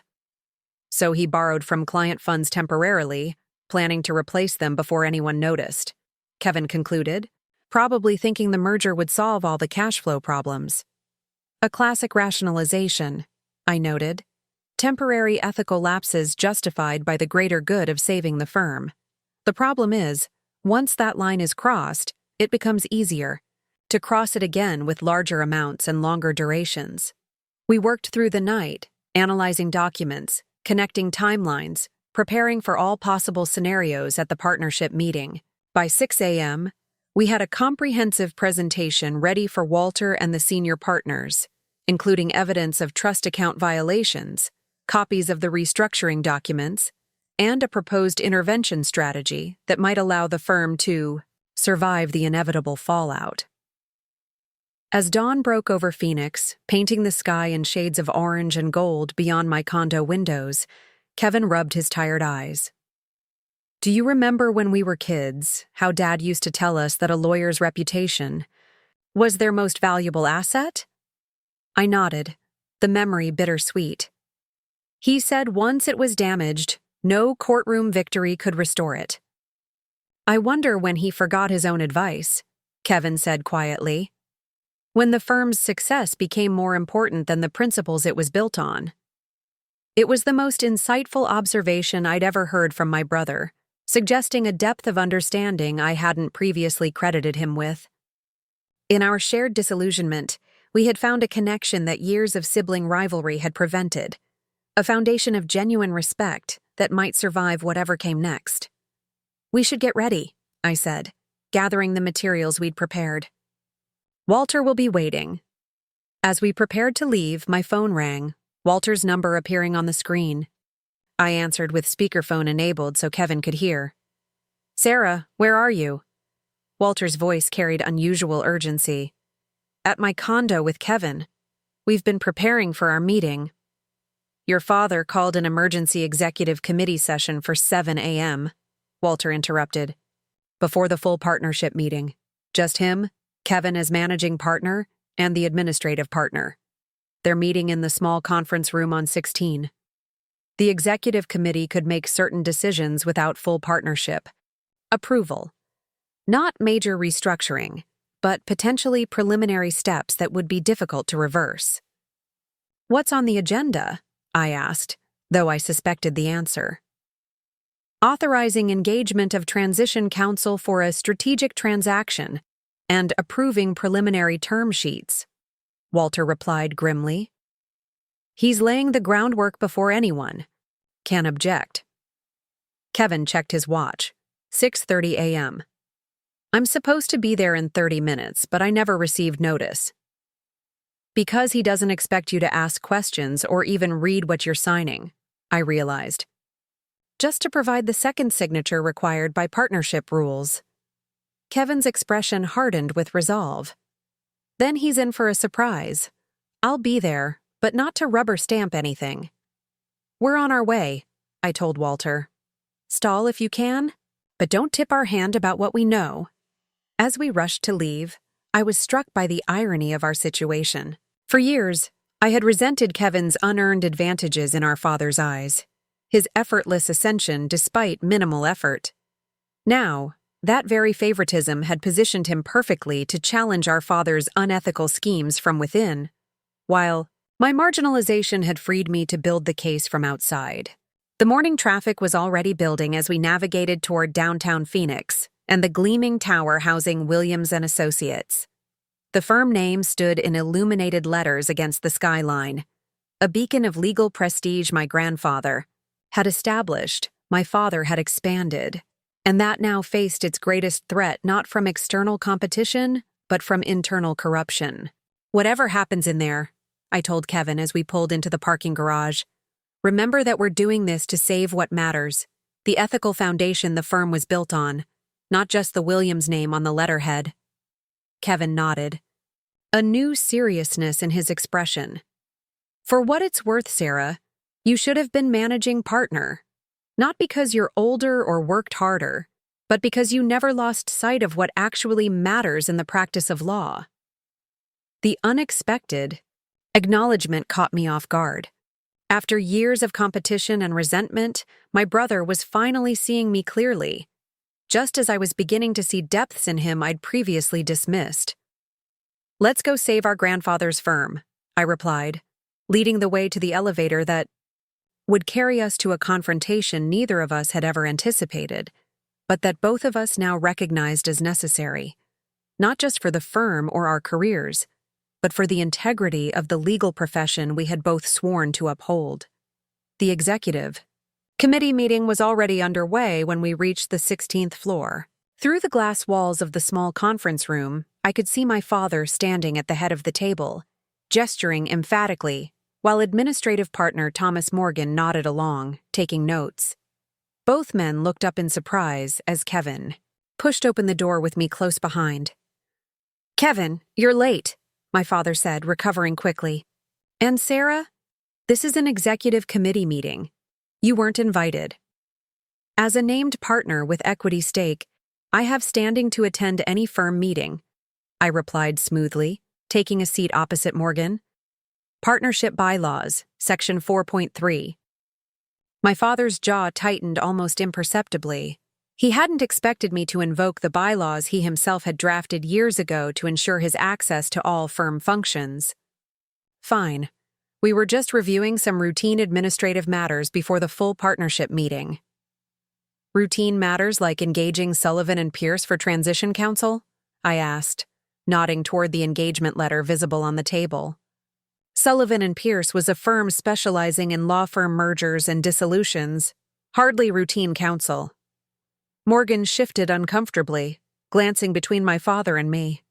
Thomas had been with the firm since my grandfather's days, handling administrative functions competently but avoiding any hint of confrontation with the Williams family. He was 3 years from retirement and clearly wished to be anywhere but this increasingly tense meeting. We're exploring various strategic options, my father replied carefully. Standard practice for a firm our size in today's competitive market. Kevin took the seat beside me, his expression uncharacteristically serious. What specific options exactly? Because the documents here reference a pre-negotiated transaction structure I haven't been briefed on. My father's surprise at Kevin's question was evident. He had expected his son to simply sign whatever was placed before him, as he had done with countless motions and briefs throughout his mediocre legal career. The emergence of a questioning engaged Kevin clearly hadn't been part of his plan. The specifics are still being finalized, my father hedged. I didn't want to burden you with preliminary details that might change. As managing partner, I should be informed of all significant firm developments, Kevin pressed, using the very title my father had bestowed upon him, especially ones requiring outside counsel at $500 per hour. I nearly smiled at the irony. My father had elevated Kevin precisely because he assumed his son wouldn't ask difficult questions or examine documents closely. Now that same promotion gave Kevin standing to challenge him directly. Morgan cleared his throat nervously. Perhaps we should postpone this discussion until after the full partnership meeting. The other partners will be arriving soon. No, my father said sharply. We need these authorizations now to proceed with the agenda I've prepared. He slid documents across the table toward Kevin. These simply authorize preliminary discussions. Nothing binding. Kevin made no move to take the papers. What preliminary discussions? With whom? My father's patience was visibly thinning. Kevin, sign the authorizations. We can discuss details later. I'm not signing anything without understanding what it authorizes, Kevin replied firmly. That's basic legal practice, isn't it, Dad? Never sign what you haven't read and understood. The echo of our father's oft-repeated advice hung in the air between them. For a moment, genuine uncertainty flickered across my father's face as he realized his carefully constructed plan was encountering unexpected resistance from the very person he'd positioned as his compliant successor. This is about a potential strategic alignment with Harrington Global's legal department, he finally admitted. A merger that would significantly expand our corporate practice and secure our firm's future.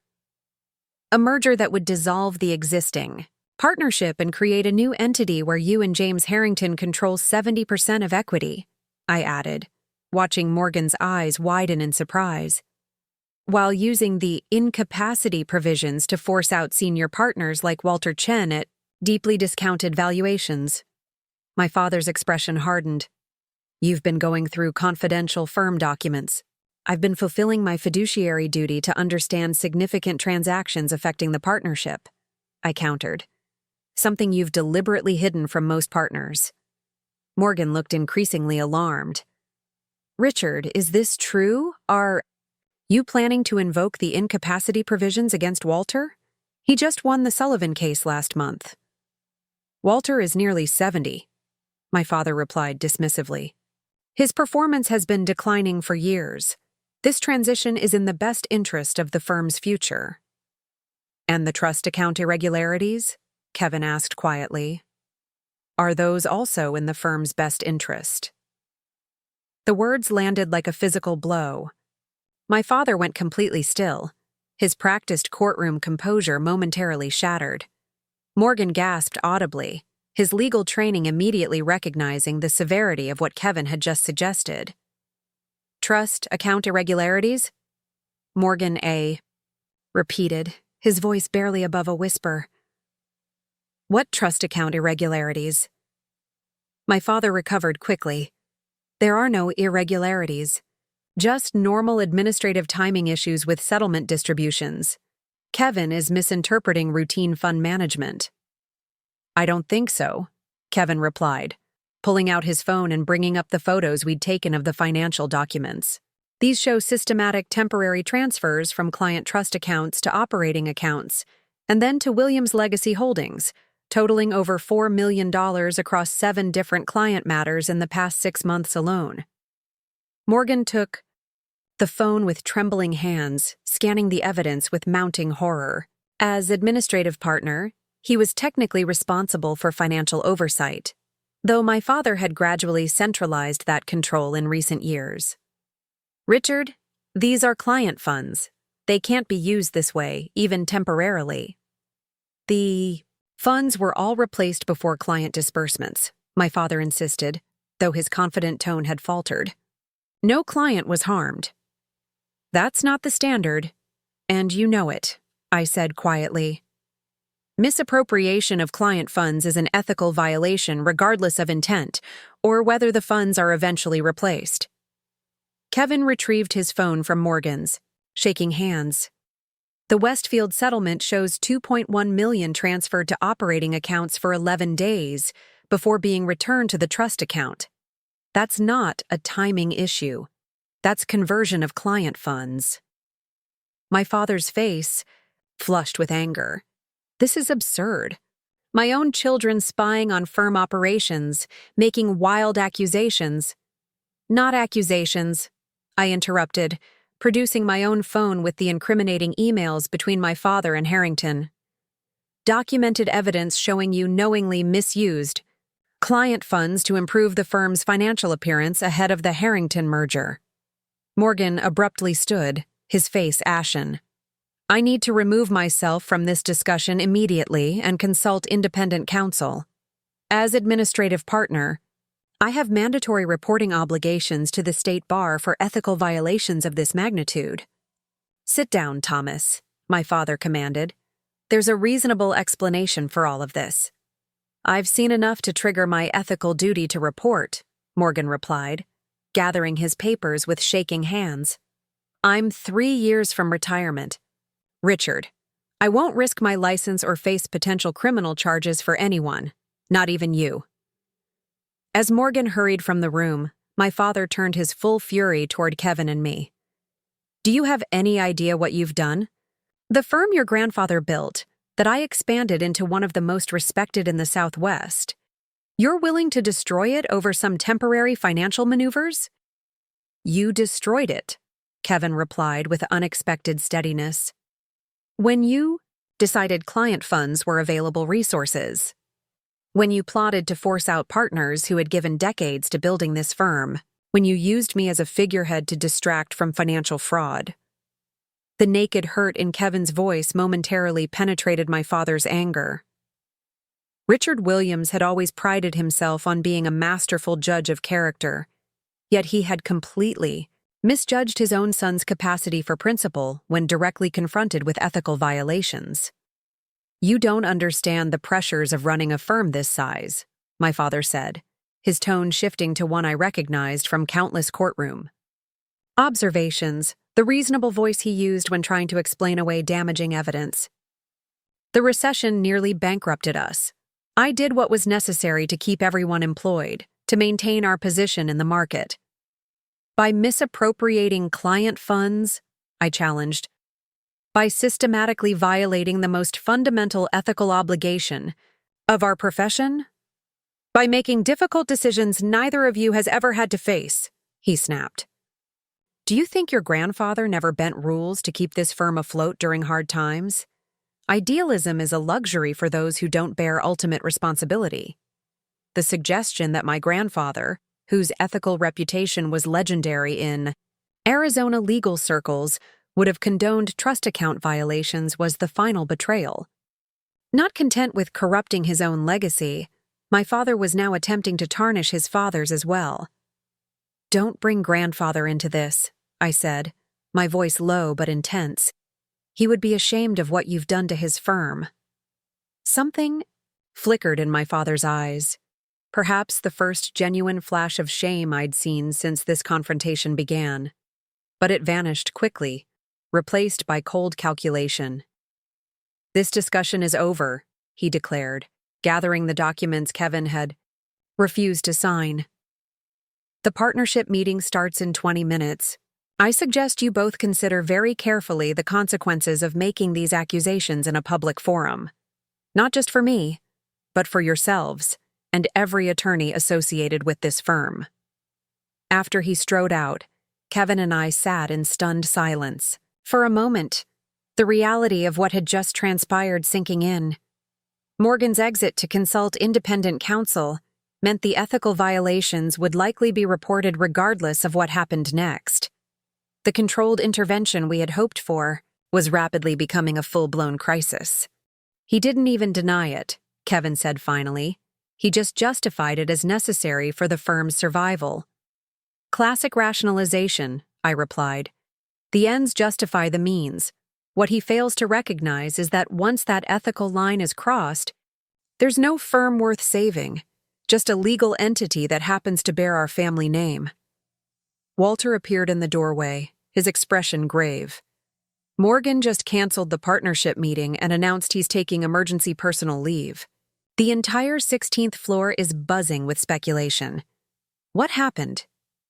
I quickly summarized our confrontation, including Morgan's reaction to the trust account evidence and my father's justifications. Walter nodded grimly as the scenario unfolded. "This changes our approach," he said once I'd finished. "With Morgan likely to report to the Bar Association, we need to focus on damage control rather than controlled intervention." "What options do we have?" Kevin asked. "Limited ones," Walter admitted. "The senior partners should be informed immediately, before they hear distorted versions from others. We need to prepare for client concerns once this becomes public, as it inevitably will, and we need to consider the possibility of removing your father from management before he can do further damage." The partnership agreement had provisions for emergency removal of managing partners in extraordinary circumstances, but such a move required 2/3 majority vote. Difficult to achieve given my father's long-standing relationships with many partners. "He'll fight it," I warned. "Dad won't go quietly, even with evidence of ethical violations." "No, he won't," Walter agreed, "which is why we need to move quickly. The longer this remains unaddressed, the more risk to the firm and every partner's professional reputation." We decided to convene an emergency meeting of senior partners in Walter's office, away from my father's usual territory on the executive floor. As the elevator descended to Walter's floor, I noticed Kevin staring at his reflection in the polished doors, his expression troubled. "Having second thoughts?" I asked quietly. He shook his head slowly. "Just realizing how completely Dad played me. Managing partner," he scoffed. "I was never anything but a distraction while he dismantled everything this firm stands for." "He played us both," I reminded him. "Me by sidelining me, you by elevating you. The difference is, you knew your worth regardless," Kevin replied with unexpected insight. "I've been trying to earn his approval my entire life, never measuring up to his expectations or your achievements.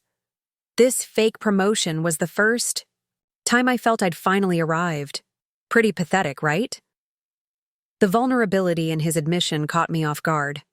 Throughout our childhood and professional lives, I'd seen only Kevin's entitled confidence, his assumption that charm could substitute for substance.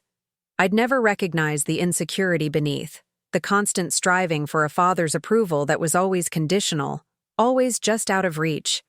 "Not pathetic," I said gently. "Human. We both wanted his respect, just in different ways."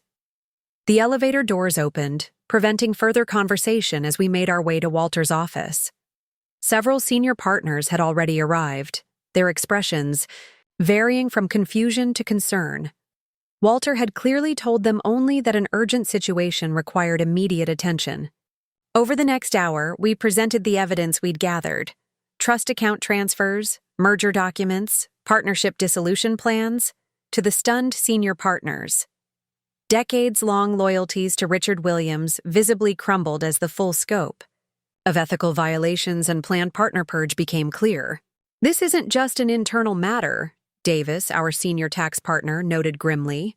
"Trust account violations of this magnitude trigger mandatory reporting requirements. We could all face disciplinary action if we don't address this immediately." "Morgan's already consulting independent counsel," Walter confirmed. "We should assume formal bar complaints will be filed within days, if not hours." "What about clients?" Wong, head of our corporate department, asked. "The Westfield family, others whose settlement funds were misappropriated, they'll have grounds for malpractice claims against the entire firm." The gravity of the situation settled heavily on the room. This wasn't just about my father's ethical lapses or even the future of the firm. Every attorney in the partnership faced potential professional consequences from actions many hadn't known about until this moment. "We need to get ahead of this," I said, mental gears shifting from investigation to crisis management. Voluntary disclosure to affected clients, immediate audit of all trust accounts, full cooperation with bar investigators. "And Richard?" Walter asked the question everyone was thinking but hesitant to articulate. "What do we do about the founding partner?" The room fell silent. Despite the damning evidence, these attorneys had worked alongside my father for years, some for decades. They had tried cases with him, celebrated victories, weathered defeats. Professional relationships had evolved into friendships, family connections, complex webs of loyalty now strained to breaking point. "He needs to resign," Kevin said firmly, breaking the uncomfortable silence. "Voluntarily and immediately. It's the only way to begin salvaging the firm's reputation and potentially mitigate disciplinary consequences for other partners." "He won't go willingly," Martin, our oldest partner after Walter, predicted. "Richard has always identified himself completely with this firm. Leaving would be tantamount to admitting he's destroyed his father's legacy." "We invoke Article 12 of the partnership agreement," I suggested. "Emergency removal for cause. With the evidence we've presented, we should have the necessary votes." Before anyone could respond, the office door opened and my father walked in, his expression coldly furious as he surveyed the assembled partners. "An emergency meeting without notifying the managing partner. Interesting interpretation of the partnership agreement." Walter stood, his slight frame somehow imposing in its dignity. "Richard, given the circumstances, we felt it appropriate to discuss the situation without your presence initially." "The situation being my children's misguided crusade based on documents they obtained improperly," my father countered smoothly. "Documents that, viewed in context by experienced legal minds rather than overeager associates, reflect complex but entirely legitimate financial management during challenging economic times. The practiced courtroom cadence, the subtle undermining of Kevin's and my credibility, the redefinition of ethical violations as sophisticated management. It was a masterful performance that had swayed countless juries. I could see several partners wavering, wanting to believe there was an innocent explanation for what they'd just heard. "The Arizona rules of professional conduct don't allow for complex but legitimate misappropriation of client funds," I stated firmly. "Rule 115 is unambiguous. Client funds must remain in trust accounts until properly dispersed to clients or authorized third parties. Temporary administrative transfers that were fully rectified before any client disbursement do not constitute misappropriation under controlling case law," my father replied, seamlessly shifting to legal argument. "Martin, you remember the Clayton disciplinary matter from 2014? The distinction between technical violations and actual client harm was decisive." Martin nodded uncertainly, my father's reference to an obscure precedent creating just enough doubt to weaken his conviction. This was my father's greatest skill as a litigator, finding the precise pressure point that would undermine an opponent's certainty. Kevin, however, wasn't having it. "Stop treating this like a closing argument," he said sharply. "We're not a jury you can manipulate with selective precedent and redefined terms. We've seen the documents. We've seen the emails explicitly acknowledging these transfers were improper and needed to be concealed from regulatory review." My father's expression hardened. "You've both made serious allegations that threaten this firm's existence based on documents obtained without authorization and emails taken out of context. Before this goes any further, I suggest everyone consider the potential liability for defamation and tortious interference if these accusations prove unfounded." The thinly veiled threat had its intended effect. Several partners shifted uncomfortably, their resolve visibly weakening under the implication of personal liability. My father had spent decades building relationships with these attorneys, understanding their individual fears and pressure points. He knew exactly which buttons to push to create doubt and division. "This isn't going away, Richard," Walter said quietly. "Thomas Morgan is likely at the Bar Association right now, fulfilling his ethical duty to report.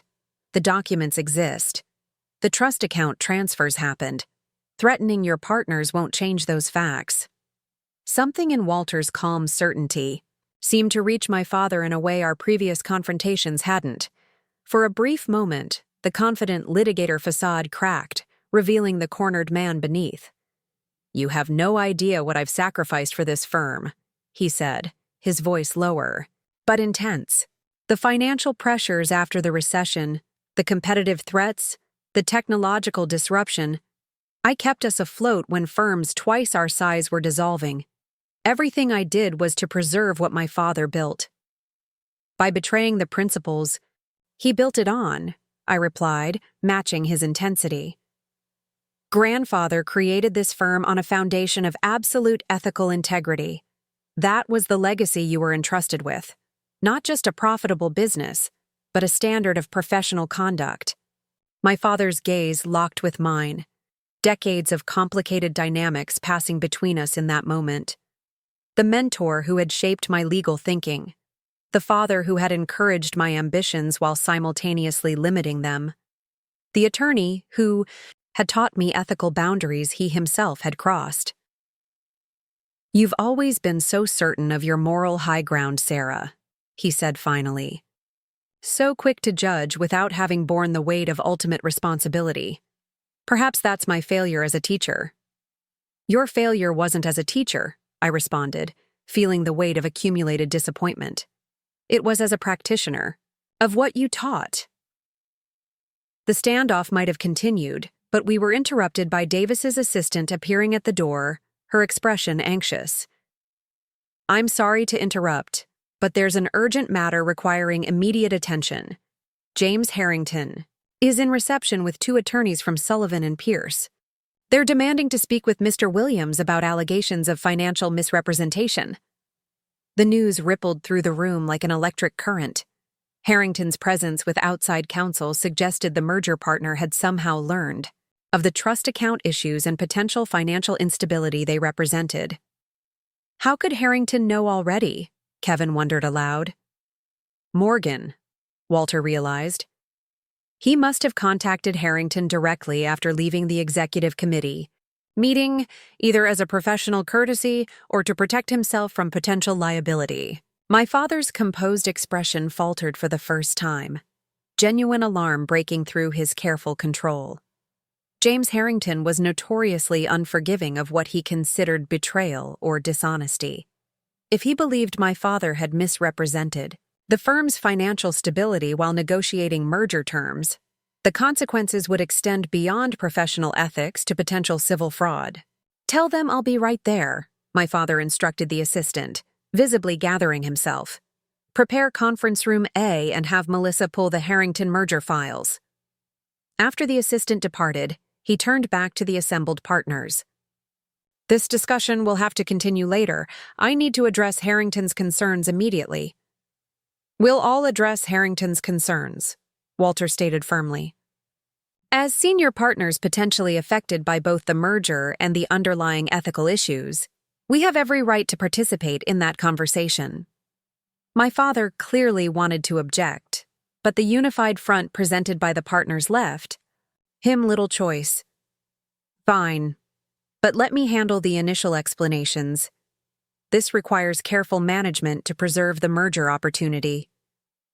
As we prepared to confront Harrington and his attorneys, Kevin moved to my side.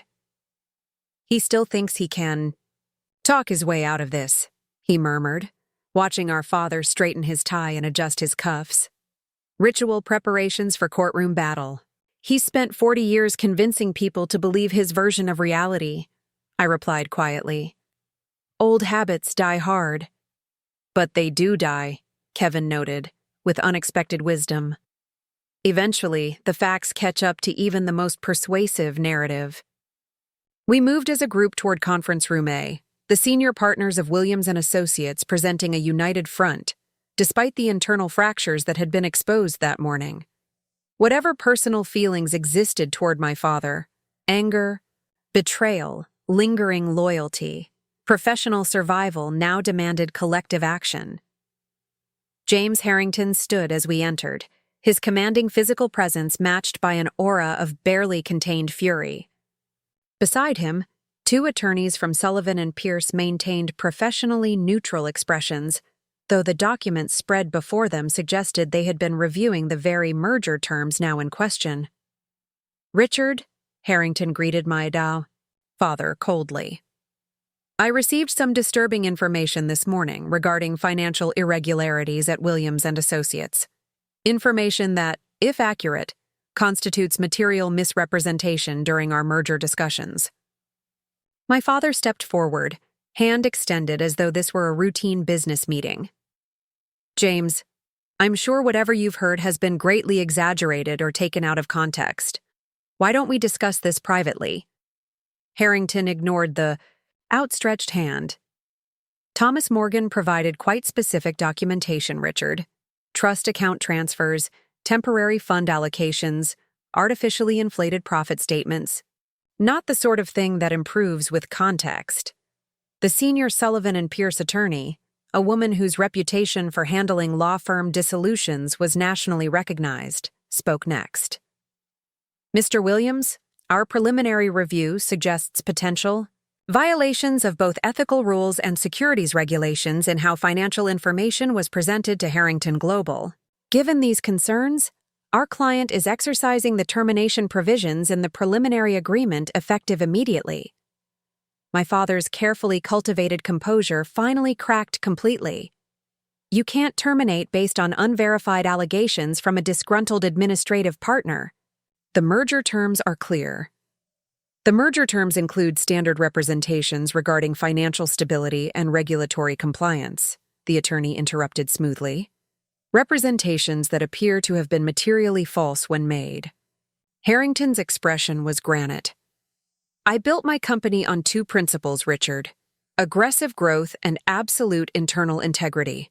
I can tolerate the former without the latter, but never the reverse.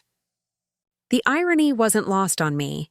James Harrington, whose company had settled multiple regulatory investigations without admission of wrongdoing, positioning himself as an ethical purist. But business ethics and legal ethics operated on different planes, and my father had violated the most fundamental tenet of attorney trust. We can resolve any misunderstandings, my father insisted, desperation edging into his normally controlled voice. The partnership is prepared to make concessions on the equity distribution, accelerate the transition timeline. This isn't a negotiation, Harrington cut him off. It's a termination. My attorneys will handle the formal notifications. He turned to address the other partners. For what it's worth, I respected what this firm represented in the legal community. Its reputation for integrity was precisely why we pursued this merger. The pointed use of past tense hung in the air as Harrington and his attorneys gathered their materials and departed, leaving the partners of Williams and Associates facing the wreckage of both the merger opportunity and, potentially, the firm itself. In the silence that followed, all eyes turned to my father, the commanding presence who had directed the firm's path for decades, now standing diminished by his own actions. For the first time in my life, Richard Williams looked genuinely lost. The carefully constructed identity of successful attorney, firm leader, and family patriarch crumbling visibly. The partnership meeting will convene in 30 minutes, Walter announced, taking control of the situation. All equity partners are required to attend. We need to make immediate decisions regarding leadership transition, client notification, and regulatory compliance. As the partners filed out to prepare, I remained behind, finding myself unexpectedly alone with my father, the man who had shaped my legal mind, whose approval I had sought my entire career, whose ethical teachings I had internalized even as he himself abandoned them. Was it worth it? I asked softly. Trading everything you built, everything you taught us to value, for a merger that's now collapsed anyway?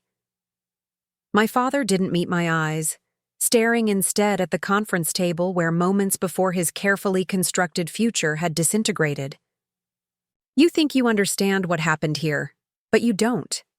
The pressures of maintaining a mid-sized firm in today's legal market.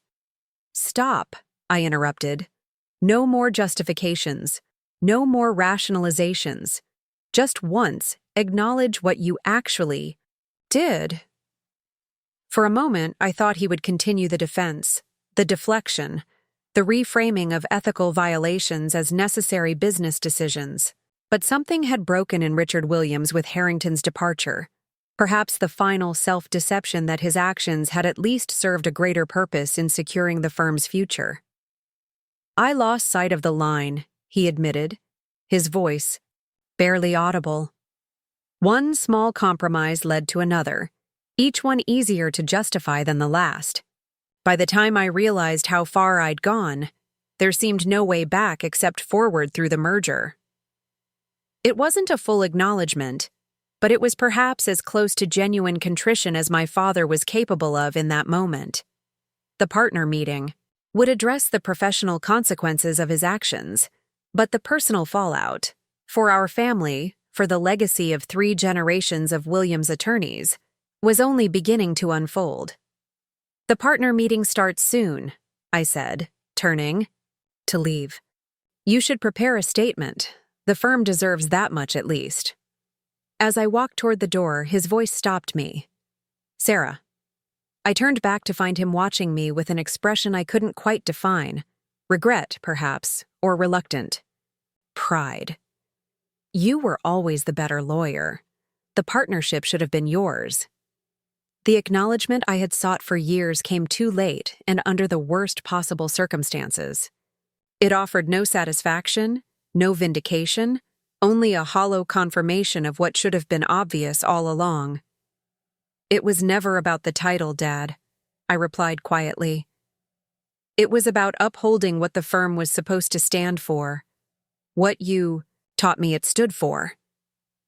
I left him there, a solitary figure in the conference room where countless legal strategies had been formulated, client victories planned, firm futures mapped. Now those same walls would witness the dismantling of Richard Williams's career and the challenging rebirth of the firm that bore his name, if it survived at all. The emergency partnership meeting lasted for 6 grueling hours. Decades of professional relationships, personal loyalties, and firm history collided with the stark reality of ethical violations that could not be ignored. My father, to his credit, abandoned further attempts at justification. He presented a concise statement acknowledging the trust account transfers while emphasizing that all client funds had ultimately been restored before disbursement. He then offered his immediate resignation as managing partner and suggested an interim leadership committee to guide the firm through the impending crisis. The discussion that followed was raw and painful. Some partners defended my father's overall legacy while condemning the specific violations. Others expressed anger at being placed at professional risk by actions taken without their knowledge. Through it all, Walter maintained a steady, principled focus on the necessary steps forward rather than recriminations about the past. By late afternoon, several critical decisions had been reached. My father would resign from the partnership entirely, effective immediately. A 3-person executive committee consisting of Walter, Davis, and Wong would assume temporary leadership.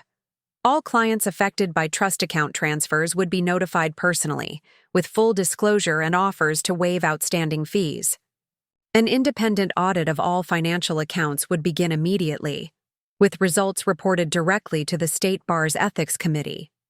As the shell-shocked partners dispersed, I found myself in Walter's office with Kevin, attempting to process the seismic shift in our professional and personal landscapes. The firm that had been our legacy, our future, our very identity, was now fighting for survival. The father who had shaped our legal careers was facing potential disbarment and possibly criminal charges. "What happens tomorrow?" Kevin asked, the bravado completely stripped from his voice. "How do we even begin to address this with staff, with clients?" Walter sighed, the weight of leadership already visible in his posture. "We start with absolute transparency. The firm-wide meeting first thing in the morning will outline exactly what happened and the steps we're taking to address it. Then we begin the client notifications, starting with those directly affected by the trust account issues." "And Dad?" I asked quietly. "The partnership has agreed to cover the cost of ethics counsel," Walter replied. "Beyond that, Richard will need to navigate the disciplinary process on his own. Given the documentation and his admission in the partnership meeting, suspension of his license is the best-case scenario." The clinical discussion of my father's professional demise felt surreal. despite the anger and betrayal, despite the clear, ethical violations. Some part of me still struggled to reconcile the principled attorney who had mentored me with the man who had systematically undermined those same principles. "You both should go home," Walter advised, noting our exhaustion. "Tomorrow will require all our strength and focus." Kevin and I walked silently to the parking garage, both too emotionally drained for further discussion. As we reached our cars, he hesitated. "I don't think I can face Mom alone tonight. She's been calling nonstop since the partner meeting began." I checked my phone to find 17 missed calls from Elizabeth Williams. News traveled quickly in legal circles. She undoubtedly knew something significant had occurred, even if she didn't yet understand the full magnitude. "We should tell her together," I agreed. "This affects her future as much as anyone's." The drive to my parents' home felt like passage into foreign territory. The familiar streets of the historic district, the stately colonial where I'd grown up preparing for a legal career in my father's image, all seemed altered by the events of the day, as if the physical landscape had been reshaped by the collapse of what I thought I knew about my family and our firm. My mother opened the door before we could ring the bell, her usually perfect appearance showing signs of distress, hair slightly disheveled, makeup fading after hours of worry. "Where have you been? What's happening? Your father isn't answering his phone, and Eliza Patterson called saying Richard had resigned from the firm. That can't possibly be right." Kevin and I exchanged glances, silently negotiating who would deliver the news that would shatter my mother's carefully constructed world. To my surprise, Kevin stepped forward, gently guiding her into the living room. "Mom, we need to talk about some serious issues at the firm," he began, his voice steadier than I'd expected. "Dad has resigned, and there are some regulatory matters that will become public soon." "Regulatory matters," she repeated, confusion evident. "What does that mean? Some sort of technical violation? That can be handled with a fine or whatever is needed. There's no reason to resign over something administrative." "It's more serious than that," I said, taking a seat opposite her. "There were improper transfers of client funds from trust accounts.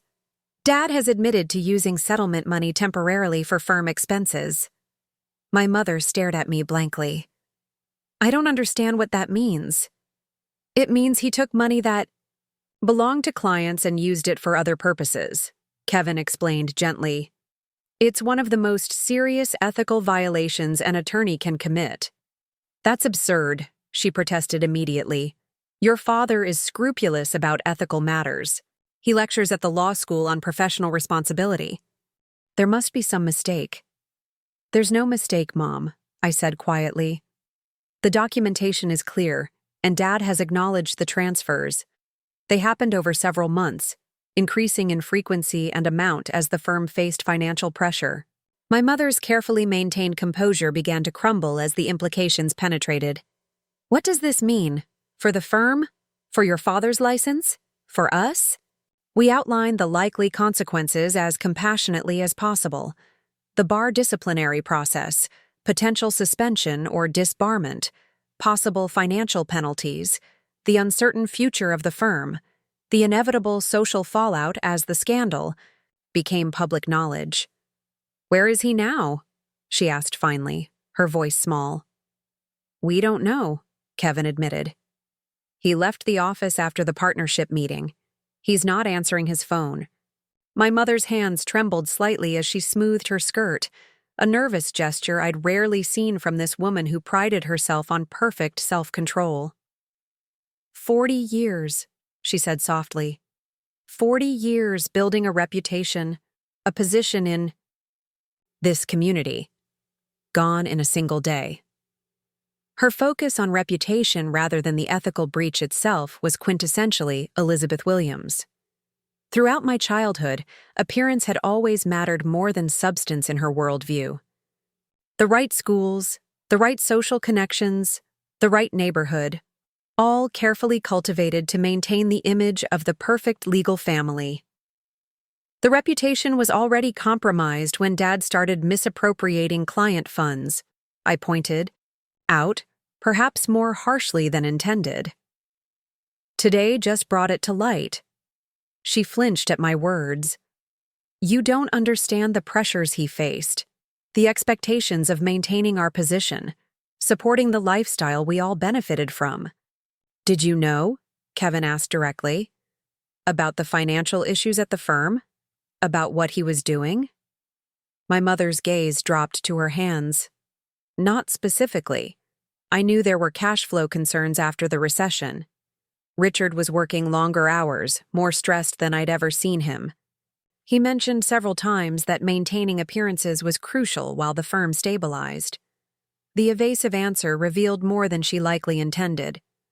Elizabeth Williams might not have known the specific mechanism of my father's ethical violations, but she had understood that corners were being cut, that the family's lifestyle exceeded the firm's legitimate capacity to support it. The birthday gala will need to be canceled, she said suddenly, the non sequitur revealing how her mind was jumping between practical implications. And the club membership will likely have to go. People will talk, of course, the Hendersons. Daughter just made partner at Morris & Foster. Perhaps I should reach out about positions for both of you there? The suggestion that we simply transfer to another prestigious firm, as if the ethical crisis were merely a career inconvenience, demonstrated how fundamentally my mother misunderstood the situation. Our professional reputations were now inextricably linked to a scandal that would be discussed in legal circles for years to come. The Williams name, once a source of pride and access, had become a potential liability. We need to focus on the immediate issues first, I redirected gently. The firm will make public statements tomorrow. You should prepare for media interest, and perhaps consider staying with friends for a few days. The conversation continued in this vein. Practical considerations, immediate next steps, contingency plans for various scenarios. Throughout, my mother gradually shifted from denial to a kind of numb acceptance, though her concerns remained primarily focused on social and financial implications rather than the ethical breach at the core of the crisis. As the evening wore on, my phone buzzed with a text from Walter. Richard came back to the office. We've talked. He's going home now. I showed the message to Kevin and my mother. Dad's on his way here, I explained. Kevin and I should go. You two need space to discuss what happens next. My mother looked suddenly vulnerable, a woman facing the collapse of her carefully constructed life. Stay, please. I don't know what to say to him, how to handle this. But I shook my head, already gathering my purse. This is between you and Dad now. Kevin and I have our own reckonings to face with him, but not tonight. Tonight is for you two, to begin figuring out your path forward. In the driveway, Kevin hesitated before getting into his car. What do we do now, Sarah? About our careers, our futures? I don't know, I admitted. The firm might survive this with Walter's leadership, but it will be forever changed, and our association with it comes with complications now. Do we stay and help rebuild, or start fresh somewhere else? He wondered. That's a decision for tomorrow, I replied, exhaustion finally overtaking me. Tonight, we just process what happened. 3 weeks later, I stood in the new offices of Chen Williams and Associates, watching as the modest sign was installed in the reception area. The Williams in the firm name now referred to Kevin and me, not our father. After Richard Williams' formal resignation and the commencement of bar disciplinary proceedings, the partnership had voted to dissolve the original firm and reconstitute with a new name and leadership structure. Walter Chen had been unanimously elected managing partner, with Kevin and I serving as department heads for litigation and client relations respectively. We had moved to smaller offices, downsized staff, and focused on rebuilding client relationships, based on transparent communication and renewed ethical commitment. The transition had been painful. Nearly 20% of clients had departed immediately following the disclosure of trust account violations. Several partners had resigned to join competitor firms rather than weather the reputational damage. My father had accepted a 2-year suspension of his license in a negotiated settlement with the bar, avoiding potential disbarment but effectively ending his legal career at age 70. My mother had retreated from her extensive social obligations, canceling the birthday gala and withdrawing from charity boards where she had once held leadership positions. The family home was now on the market, a necessary step to fund the substantial restitution payments and legal fees resulting from the disciplinary process. "What do you think?" Kevin asked, joining me in surveying the new sign. "Strange to see. Our name's up there without Dad's." "It's appropriate," I replied. "This is a new firm built on what the original should have been, not what it became." Walter emerged from his office, leaning less heavily on his cane than he had in recent months. The challenge of rebuilding seemed to have energized rather than depleted him. "The Carter deposition is set for Thursday," he informed us. "Their general counsel specifically requested that you handle it, Sarah. A good sign they're regaining confidence in us." Small victories like this had become our focus. Each retained client, each new matter, each positive interaction, a step toward rehabilitation of the firm's reputation. The process would take years, perhaps the remainder of our careers. But the foundation was solid now. No ethical shortcuts, no compromise principles, no matter the financial pressures. "Have you spoken with Dad recently?" Walter asked Kevin, his tone carefully neutral. Kevin nodded. "Yesterday. He's considering teaching options once his suspension is completed. Phoenix Community College has a paralegal program that might be interested in his litigation experience." The humbling career shift, from named partner at a prestigious firm to community college instructor, was yet another consequence of choices made and lines crossed. Yet, there was a certain symmetry to it, a return to the educational role my father had always excelled at when sharing his knowledge with younger attorneys. "And your mother?" Walter inquired, including me in the question. "Adjusting," I replied. Simply. My relationship with Elizabeth Williams had been strained even before the scandal. The aftermath had not improved it. Her continued focus on the unfairness of social consequences rather than the legitimacy of professional ones created a gulf between us that seemed unbridgeable for now. A young associate approached with questions about a pending motion, drawing Walter away and leaving Kevin and me alone with our thoughts and the new firm sign that represented both an ending and a beginning. "Do you think Grandfather would be proud of what we've done?" Kevin asked unexpectedly. "Salvaging something from the wreckage?" I considered the question carefully. John Williams had built his practice on unwavering ethical standards at a time when such principles often came at significant financial cost. His grandson had compromised those standards in pursuit of expansion and status. His great-grandchildren had exposed those compromises and attempted to restore the original foundation. "I think he would recognize what we're trying to do," I said finally. "Rebuild based on what matters most in this profession. Trust, integrity, service to clients rather than self." Kevin nodded thoughtfully. "I never really understood that before. I saw the law as a path to status, to Dad's approval. I never fully grasped what it meant to be entrusted with other people's problems, their funds, their futures." His admission reflected a profound transformation. The entitled, somewhat shallow brother who had accepted unearned promotion was evolving into a thoughtful attorney who understood the weight of professional responsibility. Perhaps this crisis, for all its pain, had forged him into the lawyer he might never otherwise have become.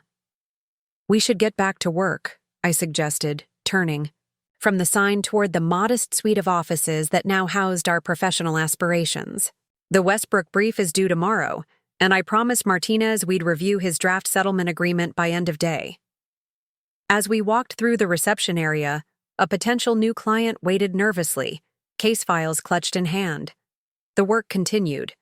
Less prestigious perhaps than before, more challenging given our damaged reputation, but ultimately more meaningful because we now understood exactly what we were fighting to rebuild.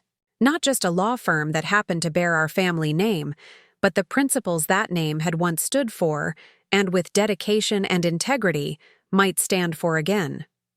Up next, you've got 2 more standout stories right on your screen. If this one hit the mark, you won't want to pass these up. Just click and check them out.